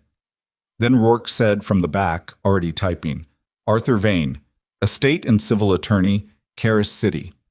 Practice established 31 years ago." A pause. "He's still active." She felt something shift in her chest. Not relief, not yet, but the first structural precondition of relief, the sense of a floor appearing where there had been open air. "Cole," Damien said. Cole was already looking at him. "The contractors. Can you intercept them before they report back to Druce? I can delay the report, not indefinitely. I need 6 hours." Cole calculated. 4, maybe 5. 4 is enough. He folded the pages carefully and put them back inside his jacket and looked at Evelyn. "We need to reach Arthur Vane tonight, before Druce knows the storage unit was a dead end for his people." He held her gaze with the focused steadiness she had come to recognize as his version of reassurance. Not warmth exactly, but solidity, the quality of something that does not move under pressure. "Can you make that call?" She could make that call. She had the words. She had her father's words, held in her memory from a phone call she had spent 8 years trying not to fully recall, and now she pulled them out into the open where they could be used. "Yes," she said, but the call to Karis City had to wait 40 minutes because the van had to move and then move again, switching routes twice on Cole's instruction. And during those 40 minutes, Rourke worked on the encrypted drive, and Damien made calls in the low operational shorthand, and Cole sat in the passenger seat with his phone and his particular silence, and Evelyn sat with her father's pages and read them again, all 6, and built from them the complete shape of what had been done to her family. The money, the land, the transit contracts, her father's death, her uncle's false death 23 years ago, which she now understood was the beginning of all of it. The moment Elias Merritt had chosen to disappear from his own life rather than participate in his brother's, and had built a new identity and a new career specifically in the infrastructure of fraud that would eventually consume the brother he'd left behind. It wasn't greed, she thought. Or not only greed, it was something older and more particular. The violence that lives specifically between people who once knew each other completely and have since become unrecognizable to each other. She had no name for what her uncle had chosen, and she didn't spend long trying to find one because naming it was less important than ending it. At 11:43, she made the call. Arthur Vane answered on the 3rd ring, which meant either he kept late hours or he had been waiting for this call for 8 years.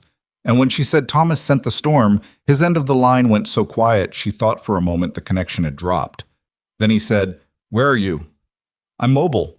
I can be in Karis City by 3 a.m. "Come directly to my office. I'll be there." A pause. "Are you safe?" "For the next 4 hours," she said.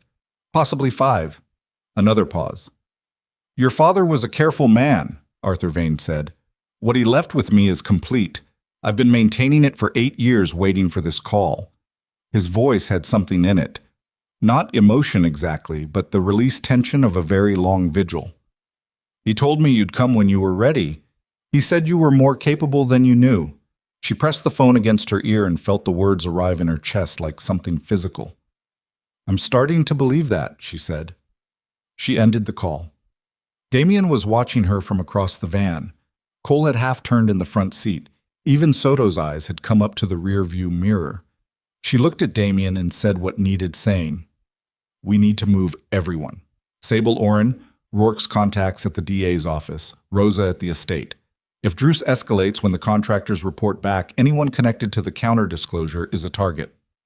"Already in motion," he said, and showed her his phone. 3 separate text threads running simultaneously, the machinery of his world responding to his direction with the precision of something long practiced and deeply loyal. "Rosa is at a secondary location. Sable was moved 2 hours ago. The DA contact is being handled by someone I trust." "Cole's father," she said. "Elias Merritt. When this surfaces—" "He'll run," Cole said from the front without turning around. "He's been preparing an exit for years. Offshore accounts, secondary identity already established. He's the kind of man who always has a door. A pause. He won't make it to the door. She looked at the back of Cole's head.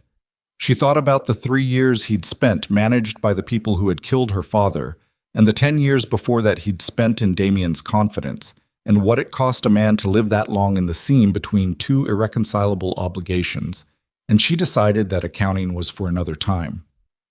They were 40 minutes from Karis City when Cole's phone rang. He looked at the screen, answered, listened for 11 seconds, and said, "How long ago?" He hung up. "Druce knows," he said. "The contractors called it in. He knows the unit was accessed and the pages are gone." He paused. "He's calling the Alliance in tonight. Emergency meeting. All board members of Northmark, all principals of Vicor Capital." He looked at Damien. "Including Gerald Mercer." "Where?" "Harbor Facility, Pier 9. It's a decommissioned shipping warehouse Druce uses for sensitive meetings. Off-grid, defensible, no civilian traffic at this hour." Cole's voice was even. "They're gathering the principal players to decide what to do now that the documents are in circulation." Damien was very still. "If all of them are in one place tonight," Rourke said slowly, "and we have the documents, and Sable can reach the Financial Crimes Division with the Vane copies as corroboration," Evelyn said. "Then they walk into that meeting and they don't walk out free men," Damien finished. The van was quiet for 3 full seconds. "It's not that simple," Cole said. "Druce has 4 contractors at minimum, probably more tonight if he's pulling everyone in. The harbor facility has controlled access. There are people in that building who will not be arrested quietly." "I'm not asking them to be arrested quietly," Damien said.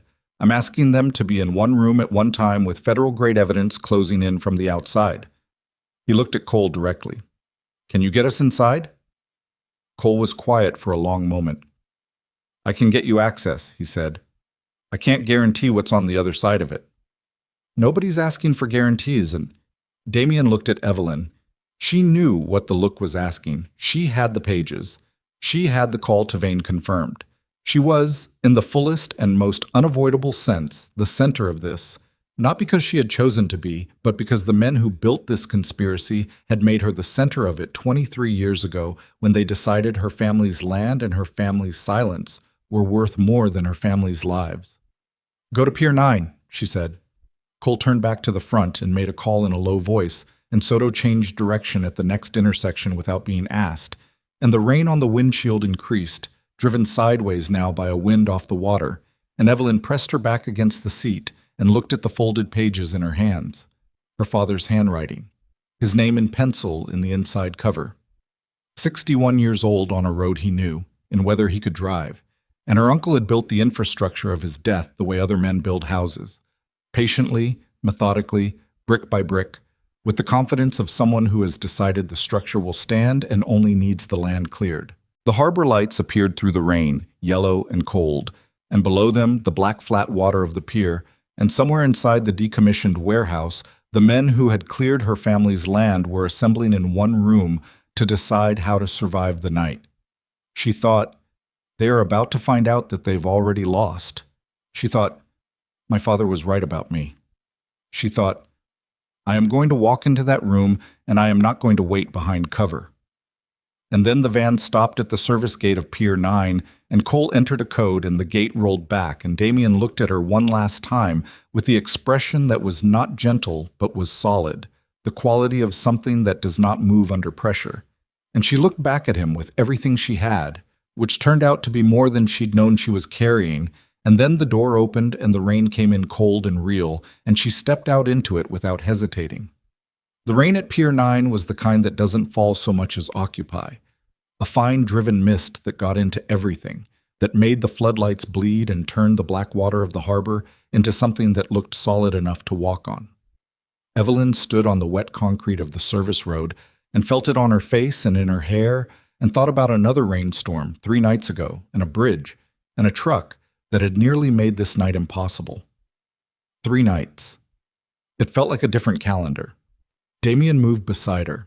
Soto and Cole spread to either side in the disciplined geometry of men who knew how to approach a structure under contested conditions, and Rourke stayed at the van with the encrypted drive and his phone, because what Rourke carried was more important than any gun, and everyone understood that.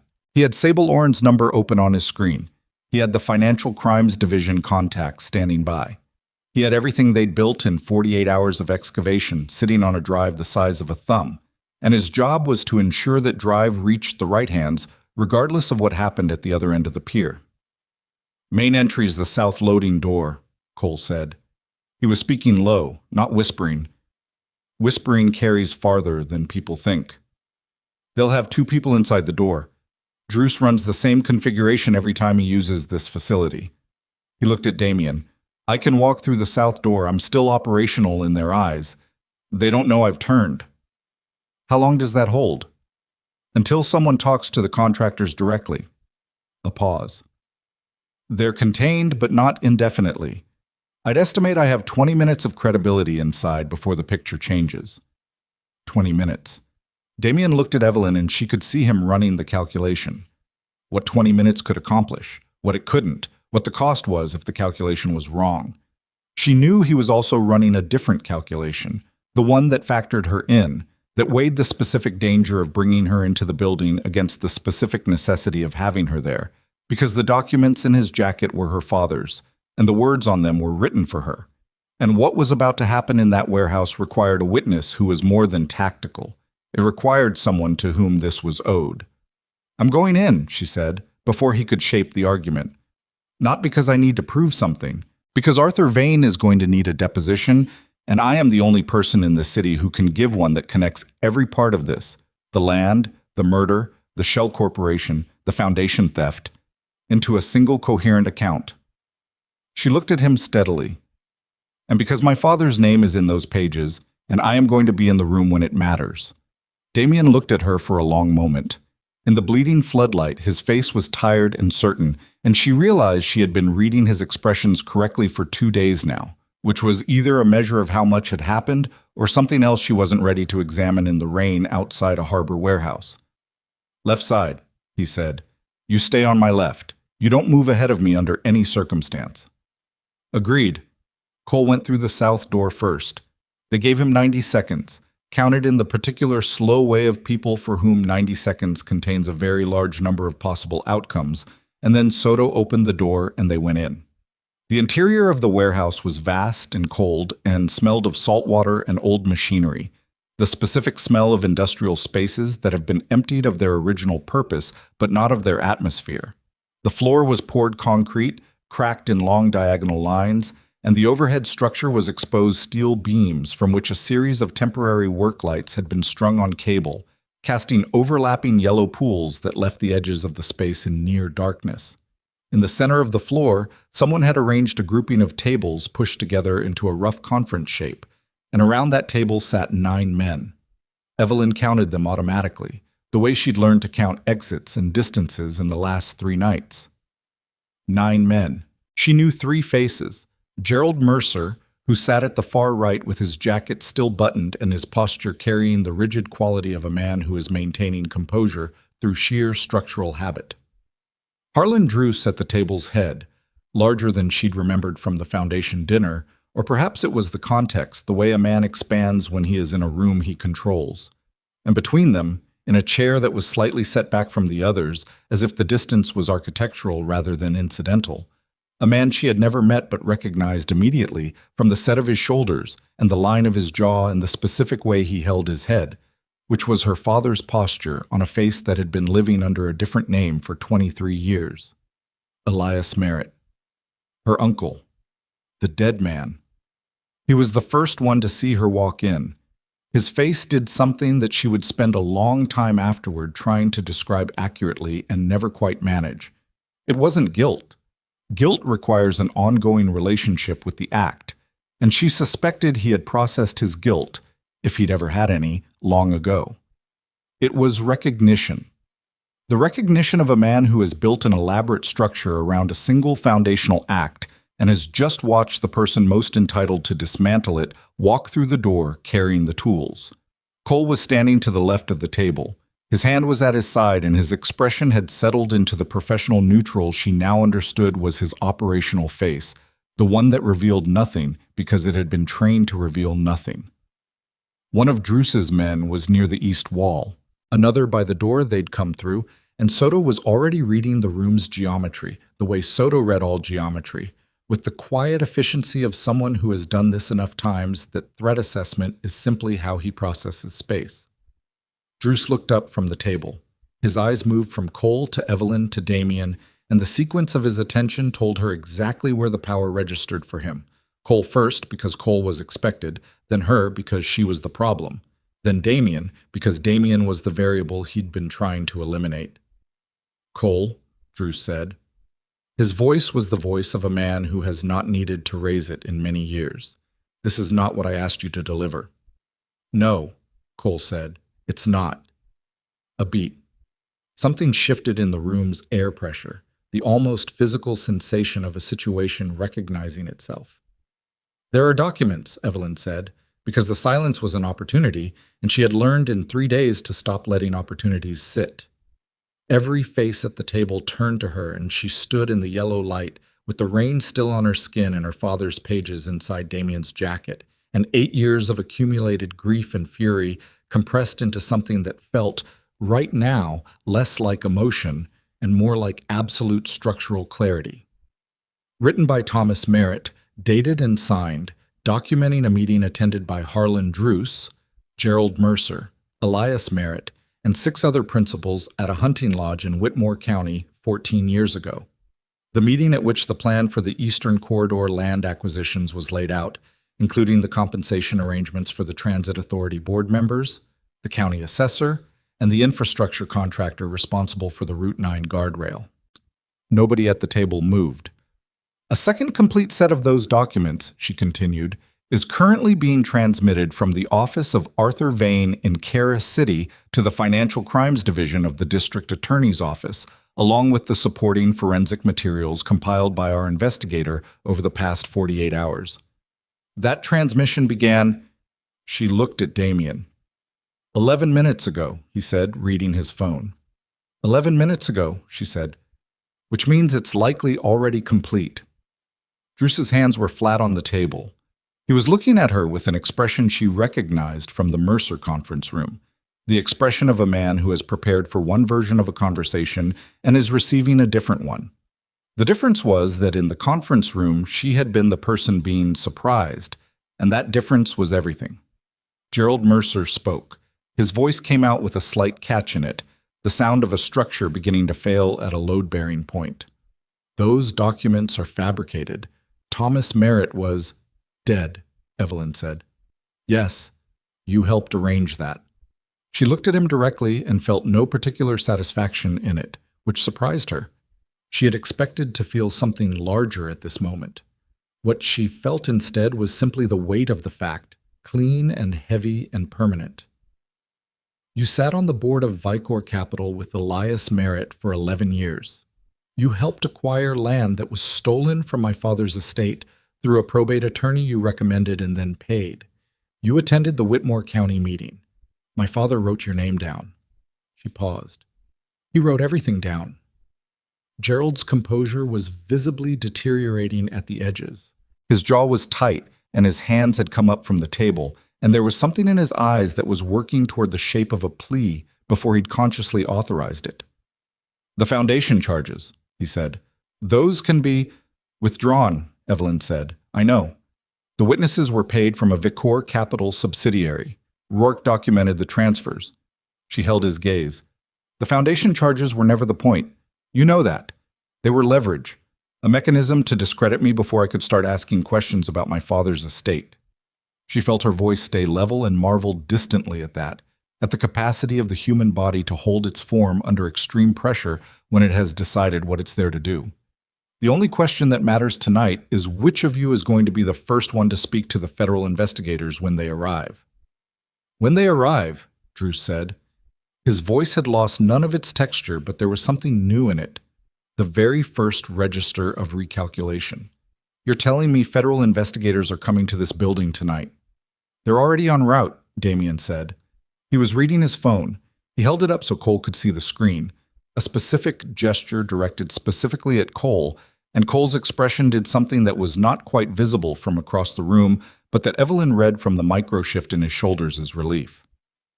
The Financial Crimes Division doesn't move alone on something this size. They brought company. The east wall door opened, not their people. One of Druce's men, coming back in from outside, and his face had the specific quality of someone delivering news that has made the situation unrecoverable. There are vehicles on the service road. Federal plates. At least 6 units. The room changed. It changed the way rooms change when the people in them understand simultaneously that the structures they've been operating inside have ceased to exist. Not slowly, not in stages, but all at once, the way a building doesn't fall gradually, but stands and then doesn't stand. 3 of the men at the table stood. 2 of them sat very still in the way of men who have suddenly become aware of how their posture will be described afterward. Gerald Mercer put both hands over his face. Druce looked at Evelyn across the length of the table. "You're 27 years old," he said. Not with contempt, with something almost like assessment, the way a man who has built things for 40 years looks at something that has just outperformed his expectations. "You came here with your husband's enemy and a dead man's letters, and you walked into a room with 9 people who have been doing this longer than you've been alive." 28, she said. "Last month." Something moved through Druce's face. Not a smile. The bone structure of one. "The child," he said. "Marcus's." "Mine," she said. "Mine entirely." Druce looked at her for one more second. Then he looked at his hands on the table, and the documents he'd had spread there. Legal preparations, she saw now. Structures for how to manage the exposure if it came. And he picked up the papers and set them to one side with the careful motion of a man closing a ledger, and he sat back in his chair and said nothing further. It was Elias Merritt who moved. She saw it before anyone else because she had been watching him since she'd entered, the way you watch the thing that is most specific to you in a room full of things that are trying to kill you. He pushed back his chair and stood, and the motion was not aggressive. It was the motion of a man who has been sitting in borrowed time for 23 years and has finally decided to stop pretending the chair is real. He walked toward the east wall, not running, not fast, with the measured purposefulness of someone who has a door and intends to use it. Cole said, "Elias." Her uncle stopped. He turned, and he looked at Cole for a moment, and then his eyes moved past Cole and found Evelyn, and they stayed there. And in the yellow warehouse light, she looked at the face of the man who had helped plan her father's death and tried to find in it something she could make sense of. The jaw was her father's, or the echo of it, the same bone structure carrying a different life, a life built on the deliberate erasure of the one he'd come from. She had prepared, in the van, in the service road, in the moments before walking into this building, for rage. She had assumed rage was what this moment would produce. What she found instead was a strange and total exhaustion, not weakness, not despair, but the specific tiredness of someone who has been carrying a weight whose dimensions she only just learned. "He talked about you," she said. Her voice was quiet enough that only the people closest to them heard it. On the phone, 3 days before he died. "He talked about you for almost 10 minutes. He said he still didn't understand how you got from where you were to where you ended up." She held his gaze.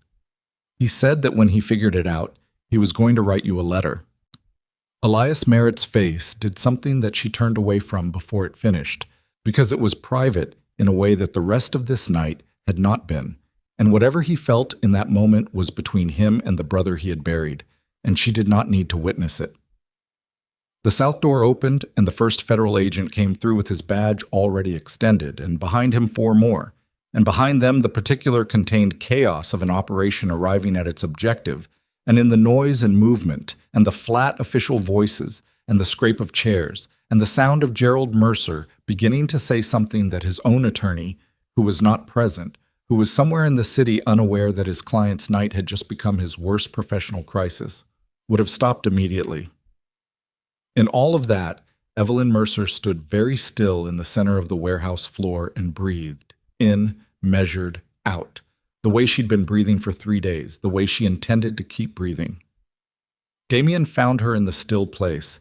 He came and stood beside her without touching her, which was exactly right. She didn't need to be held up, and he understood that. Had understood it, she thought, From the moment on the bridge when he'd said, "Get in," and she'd said, "I don't know you," and he'd said, "No, you don't." And that had been honest enough to trust. "Rourke confirmed," he said. "Vane's documents arrived. The Financial Crimes Division has everything."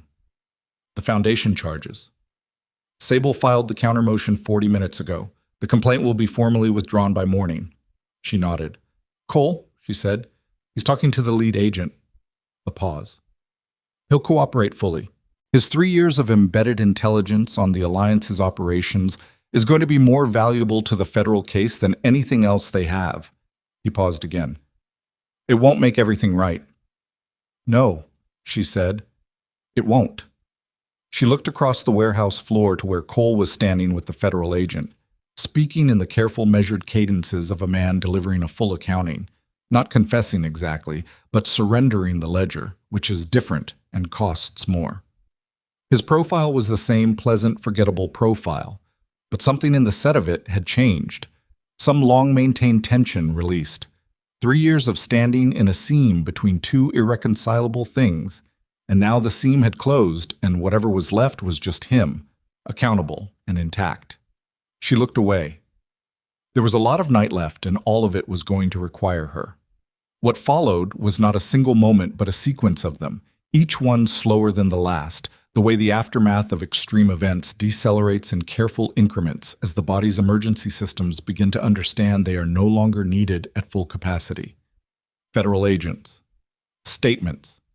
Her voice going through the account 3 times for 3 different people with 3 different recording devices, each time a little flatter, a little more administrative. The story becoming a document before she'd finished living it. Sable Oren arrived at 2 in the morning, sharp-faced and unflappable, and took over the management of Evelyn's legal exposure with the quiet efficiency of someone who had been preparing for this moment since the counter-disclosure filing. And when Gerald Mercer's attorney finally appeared, panicked, coat unbuttoned, clearly woken from sleep, Sable intercepted him in the corridor outside with the particular stillness of a person who has all the cards and knows it. And Evelyn watched from a distance and felt something loosen in her chest that had been wound there since the conference room. Gerald was taken in federal custody at 3:14 a.m., Harlan Druce at 3:22, Elias Merritt at 3:31, in the east parking area, precisely where Cole had predicted he would go, and precisely as he had predicted he would not make it to the door. He didn't look back. She had been watching at a distance, not to witness the arrest, but because she had decided she was going to watch him leave this space as a free man for the last time. He walked with his hands already coming up in the particular posture of someone who has run every calculation and found none of them favorable, and the federal agents came in on either side, and that was that. 23 years of a borrowed life, closed at a harbor gate in the rain. Evelyn stood in the warehouse doorway and watched the water. The rain had diminished by 4 a.m. to something barely present, a moisture in the air more than a weather event. And the harbor moved in its slow tidal way, indifferent to the specific human accounting that had just been conducted on its banks. She thought about her father on Route 9, the crumpled guardrail and the creek bed and the county sheriff's voice on the phone. She thought about what he would have made of this night and decided that he would have made what he made of most things: a careful record, a set of documents, and the conviction that the truth had to be preserved even when the preserving of it was dangerous. He had taught her that, specifically and by example, and she had carried it without fully knowing she was carrying it. She pressed her hand flat against her stomach. The baby moved. The first time. Small, unmistakable, a flutter that was more sensation than motion but was absolutely, certainly there. A presence asserting itself with the mild authority of something that has decided the world it's arriving in should know it's coming. She stood in the doorway with the harbor quiet in front of her and felt her child move for the first time and didn't say anything, because some things don't require language, and besides there was no one standing close enough to tell, and besides she wanted to keep it. For just these few seconds, before the next statement and the next form and the next careful accounting of the night, entirely her own. Damien found her there 10 minutes later. He came and stood in the doorway beside her and looked at the water and didn't say anything either, which was one of the things she had come to appreciate about him in the compressed education of the last 3 days. He understood the specific value of not filling silence. Rosa's asking about breakfast, he finally said. Rosa is at a secondary location.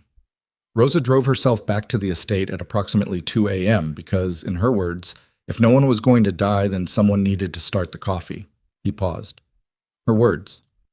Evelyn looked at the water for another moment. Then she turned away from it because there was nothing the water owed her and nothing she owed it, and the harbor had been a battlefield for one night and would go back to being a harbor now, indifferent and tidal, and that was as it should be. What happens to you? She said. Damien looked at her. The operation, the network, all of it. She held his gaze. You said in the van that Cole's intelligence is going to be valuable to the federal case. Does that extend to the Viscari network? He was quiet for a moment. A real quiet. Not the operational pause, but the kind that means the answer is being retrieved from somewhere that takes effort to reach. The federal case needs witnesses and cooperation, not targets, he said carefully. Cole's testimony covers the Alliance's criminal structure. The Viscari network's role in this specific situation was investigative, not criminal. He paused. That's the legal characterization. That's not what I asked. He looked at her steadily. I've been building toward this for a long time, he said. Not toward this specifically, but toward a version of this, where the work I do changes shape, where the network I've run can be used differently than it's been used. He looked back at the water. The harbor facility and the Alliance gave me a reason to accelerate the timeline, and a federal cooperation agreement that Sable is currently negotiating, which involves a significant asset transfer to legitimate business structures and a formal dissolution of the criminal enterprise framework. He paused once more. It won't make everything right either. You said that already. It bears repeating. She thought about the convoy on the bridge, the 5 vehicles in disciplined formation, stopping for a woman they didn't know. She thought about what it meant that a man who lived in the architecture of controlled violence had made that particular call, and whether it said something about the architecture or about the man, and decided it said both and that both mattered.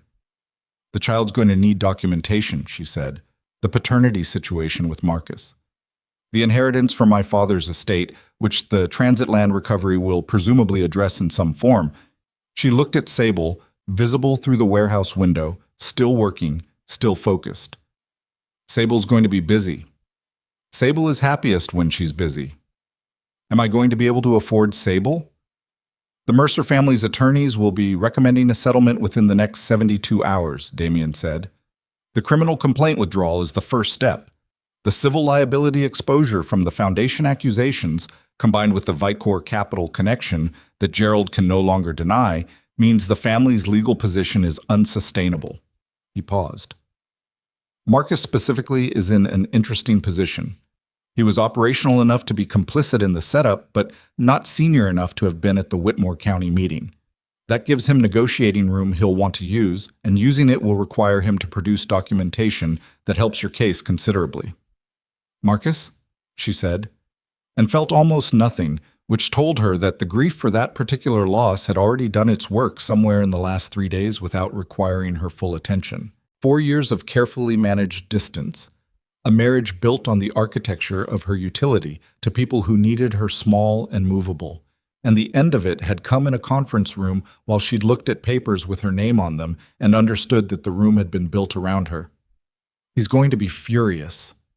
He's going to be frightened, Damien said, which is different and more useful. They left the harbor at 5 a.m. Soto drove. Cole had gone with the federal agents willingly, in the specific way of a man who has made his decision and is not interested in the comfort of delays. Rourke was already en route to Karis City for a debrief with Arthur Vane, carrying copies of everything and Sable's direct contact. And in Karis City, an old attorney who had kept a dead man's faith for 8 years was waiting with coffee and the full documentary record of a conspiracy that had shaped Evelyn Mercer's entire adult life without her knowledge. The drive back through the city was long enough that the sky began to change before they reached the estate. Not sunrise yet. The suggestion of it, the way the darkness starts to differentiate itself into specific shades rather than one unified absence of light. The horizon going from black to something that is genuinely its own color. She watched it from the back seat and thought about the morning she'd been thrown into the rain 3 days ago, which felt simultaneously like 3 years, and like this morning, the way extreme time compresses and expands in the memory at the same time. She thought about the bridge and the railing cold under her hands and the $43 and the baby who had not yet moved. The baby had moved. The estate gates opened as they approached, the system on its restored power, perimeter lights steady, and the house beyond the driveway looked different in the pre-dawn than it had in the rain of that first night. Less austere, the stone holding the approaching light differently, as if the building had decided to receive the morning rather than simply endure it. Rosa was in the kitchen. The coffee was made. There was food on the counter, more food than 3 people could eat, because Rosa expressed care through abundance, and this was not a moment for restraint. She looked at Evelyn when she came through the door, and the look held everything it needed to hold without requiring any of it to be said. And Evelyn sat at the island and accepted the coffee and the silence and the particular warmth of a kitchen that smells of food prepared by someone who was frightened for you and is now demonstrating through breakfast that they are no longer frightened. They sat for a long time. The light increased in the windows by degrees. Damien drank his coffee and read messages on his phone, the operational machinery of his world continuing to run its closing cycles. The federal cooperation framework, the asset transfer documentation, the formal communications that would dismantle a criminal network over the course of the next several months in ways that would leave the legitimate structures intact and the illegal ones surrendered. It was, she thought, the most complicated spring cleaning in history. She set her cup down and said, "The book." He looked up. "The infrastructure survey, my father's book." She paused. "We left it in the storage unit. Rourke went back for it this morning. It's with Vane's office." He held her gaze. "You'll have it back." She nodded. She would put it on a shelf somewhere and look at it sometimes and think about the 41-minute phone call and what her father had meant when he said she was more capable than she knew. And eventually, not soon, but eventually, she would open it and read it, and it would just be a book about infrastructure, which was, she thought, exactly the kind of thing her father would have found funny. The months that followed were long and complicated, and occasionally brutal in ways she had not anticipated, because the aftermath of large things is never as clean as the thing itself. The criminal proceedings were federal and therefore slow, and the civil litigation was even slower. And there were days when she sat across from attorneys and investigators and gave the same account for the 15th time in precise language that drained it of everything it had actually felt like to live it. And those days required a different kind of endurance than the warehouse had required. Marcus settled. The terms were not what she would have chosen, but they were sufficient. The paternity acknowledgement, the financial arrangement, the formal withdrawal of every document the family's attorneys had built against her name. Gerald Mercer from federal custody authorized the Mercer family attorney to issue a public statement clearing Evelyn of the foundation theft accusations. She read it in Sable's office, a single paragraph, and set it down on the desk and didn't read it again. The transit land recovery was complicated by jurisdiction and timeline, but Arthur Vane, who turned out to be the most methodically patient man she had ever met, navigated it with the thoroughness of someone who has been waiting 8 years for the opportunity. The settlement figure was not $6 million, it was less, because the legal structures through which it was recovered had costs, and because a portion of it went into a restitution fund for the transit authority. Board members whose careers had been ended by the same conspiracy. What remained was more than enough, and it came with the particular weight of money that cost something real to obtain.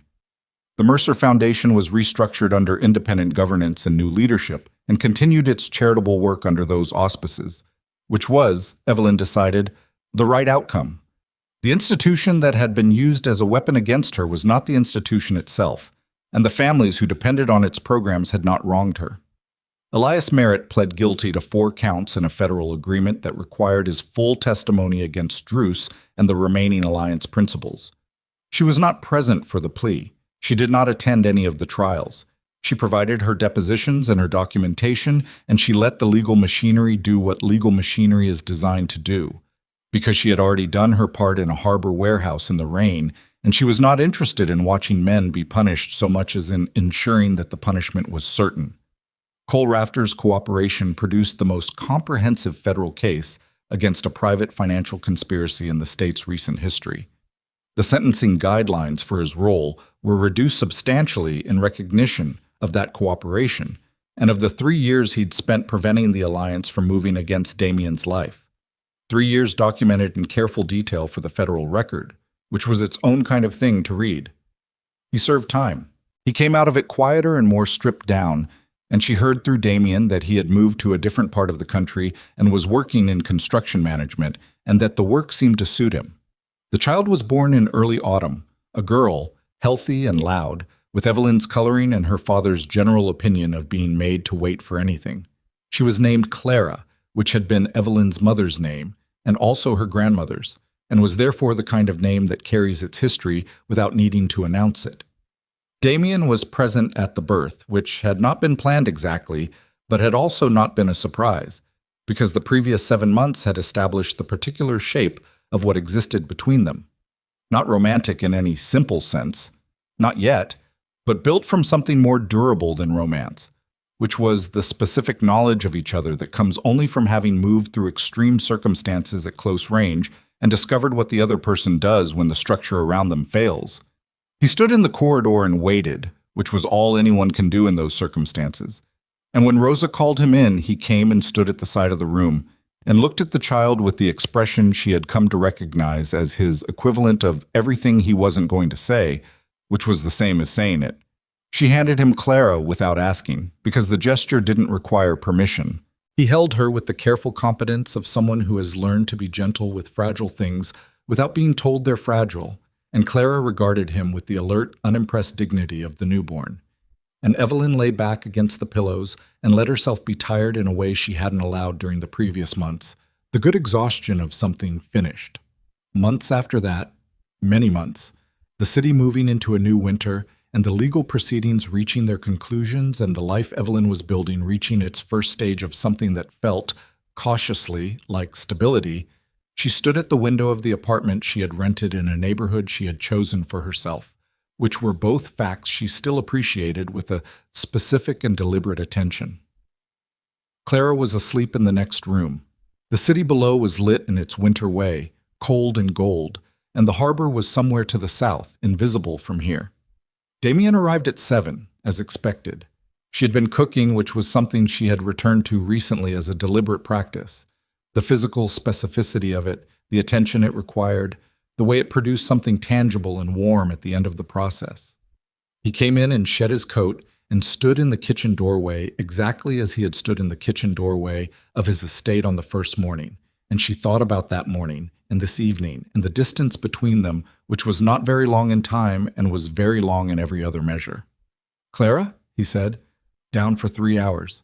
Maybe 4 if we're lucky." He nodded.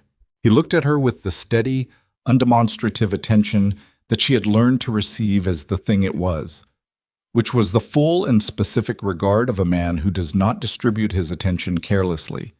She looked back at him with the same quality, earned, deliberate, knowing what it was looking at. "You're staying," she said.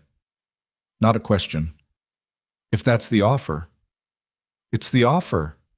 He moved into the kitchen, and she turned back to the stove, and outside the window the city held its winter light, and somewhere to the south the harbor moved in its tidal way, indifferent and continuous.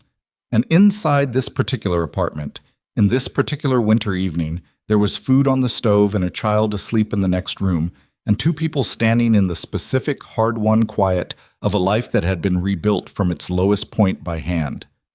Evelyn Mercer had walked onto a bridge in the rain 3 nights before everything changed. She had stood at the railing with $43 and a cracked phone and a child she hadn't yet told the world about. And she had looked at a city that no longer seemed to contain a place for her, and had felt, for a fraction of a second, that she would not repeat, and did not regret, the vertigo of someone for whom the future has momentarily ceased to be imaginable. The future had turned out to be imaginable. It had required imagination of a specific and costly kind, the kind that operates not in comfort but in motion, not in safety but in the decision to keep moving through a space that has been made unsafe by people who needed you to stop. She had not stopped. She had bent. She had been frightened in ways she was still cataloging. She had made decisions in moving vehicles in the dark, that she would not have believed herself capable of making 3 nights before she was required to make them. Her father had been right about her. She was still deciding whether to be grateful for that or to simply accept it as the fact it was, which was what he would have done. Received the truth practically, used it as material, built something from it. The food was almost ready. Damien set the table without being asked. Clara slept in the next room with the absolute authority of someone who has decided the world can wait. Outside, the city went on being itself, lit and cold and full of people navigating their own distances, and the night that had tried to end Evelyn Mercer's story had instead become the night she began to understand what her story was actually about. She put the food on the table. She sat down. Damien sat across from her, and the light between them was warm and ordinary and entirely real, and that was everything.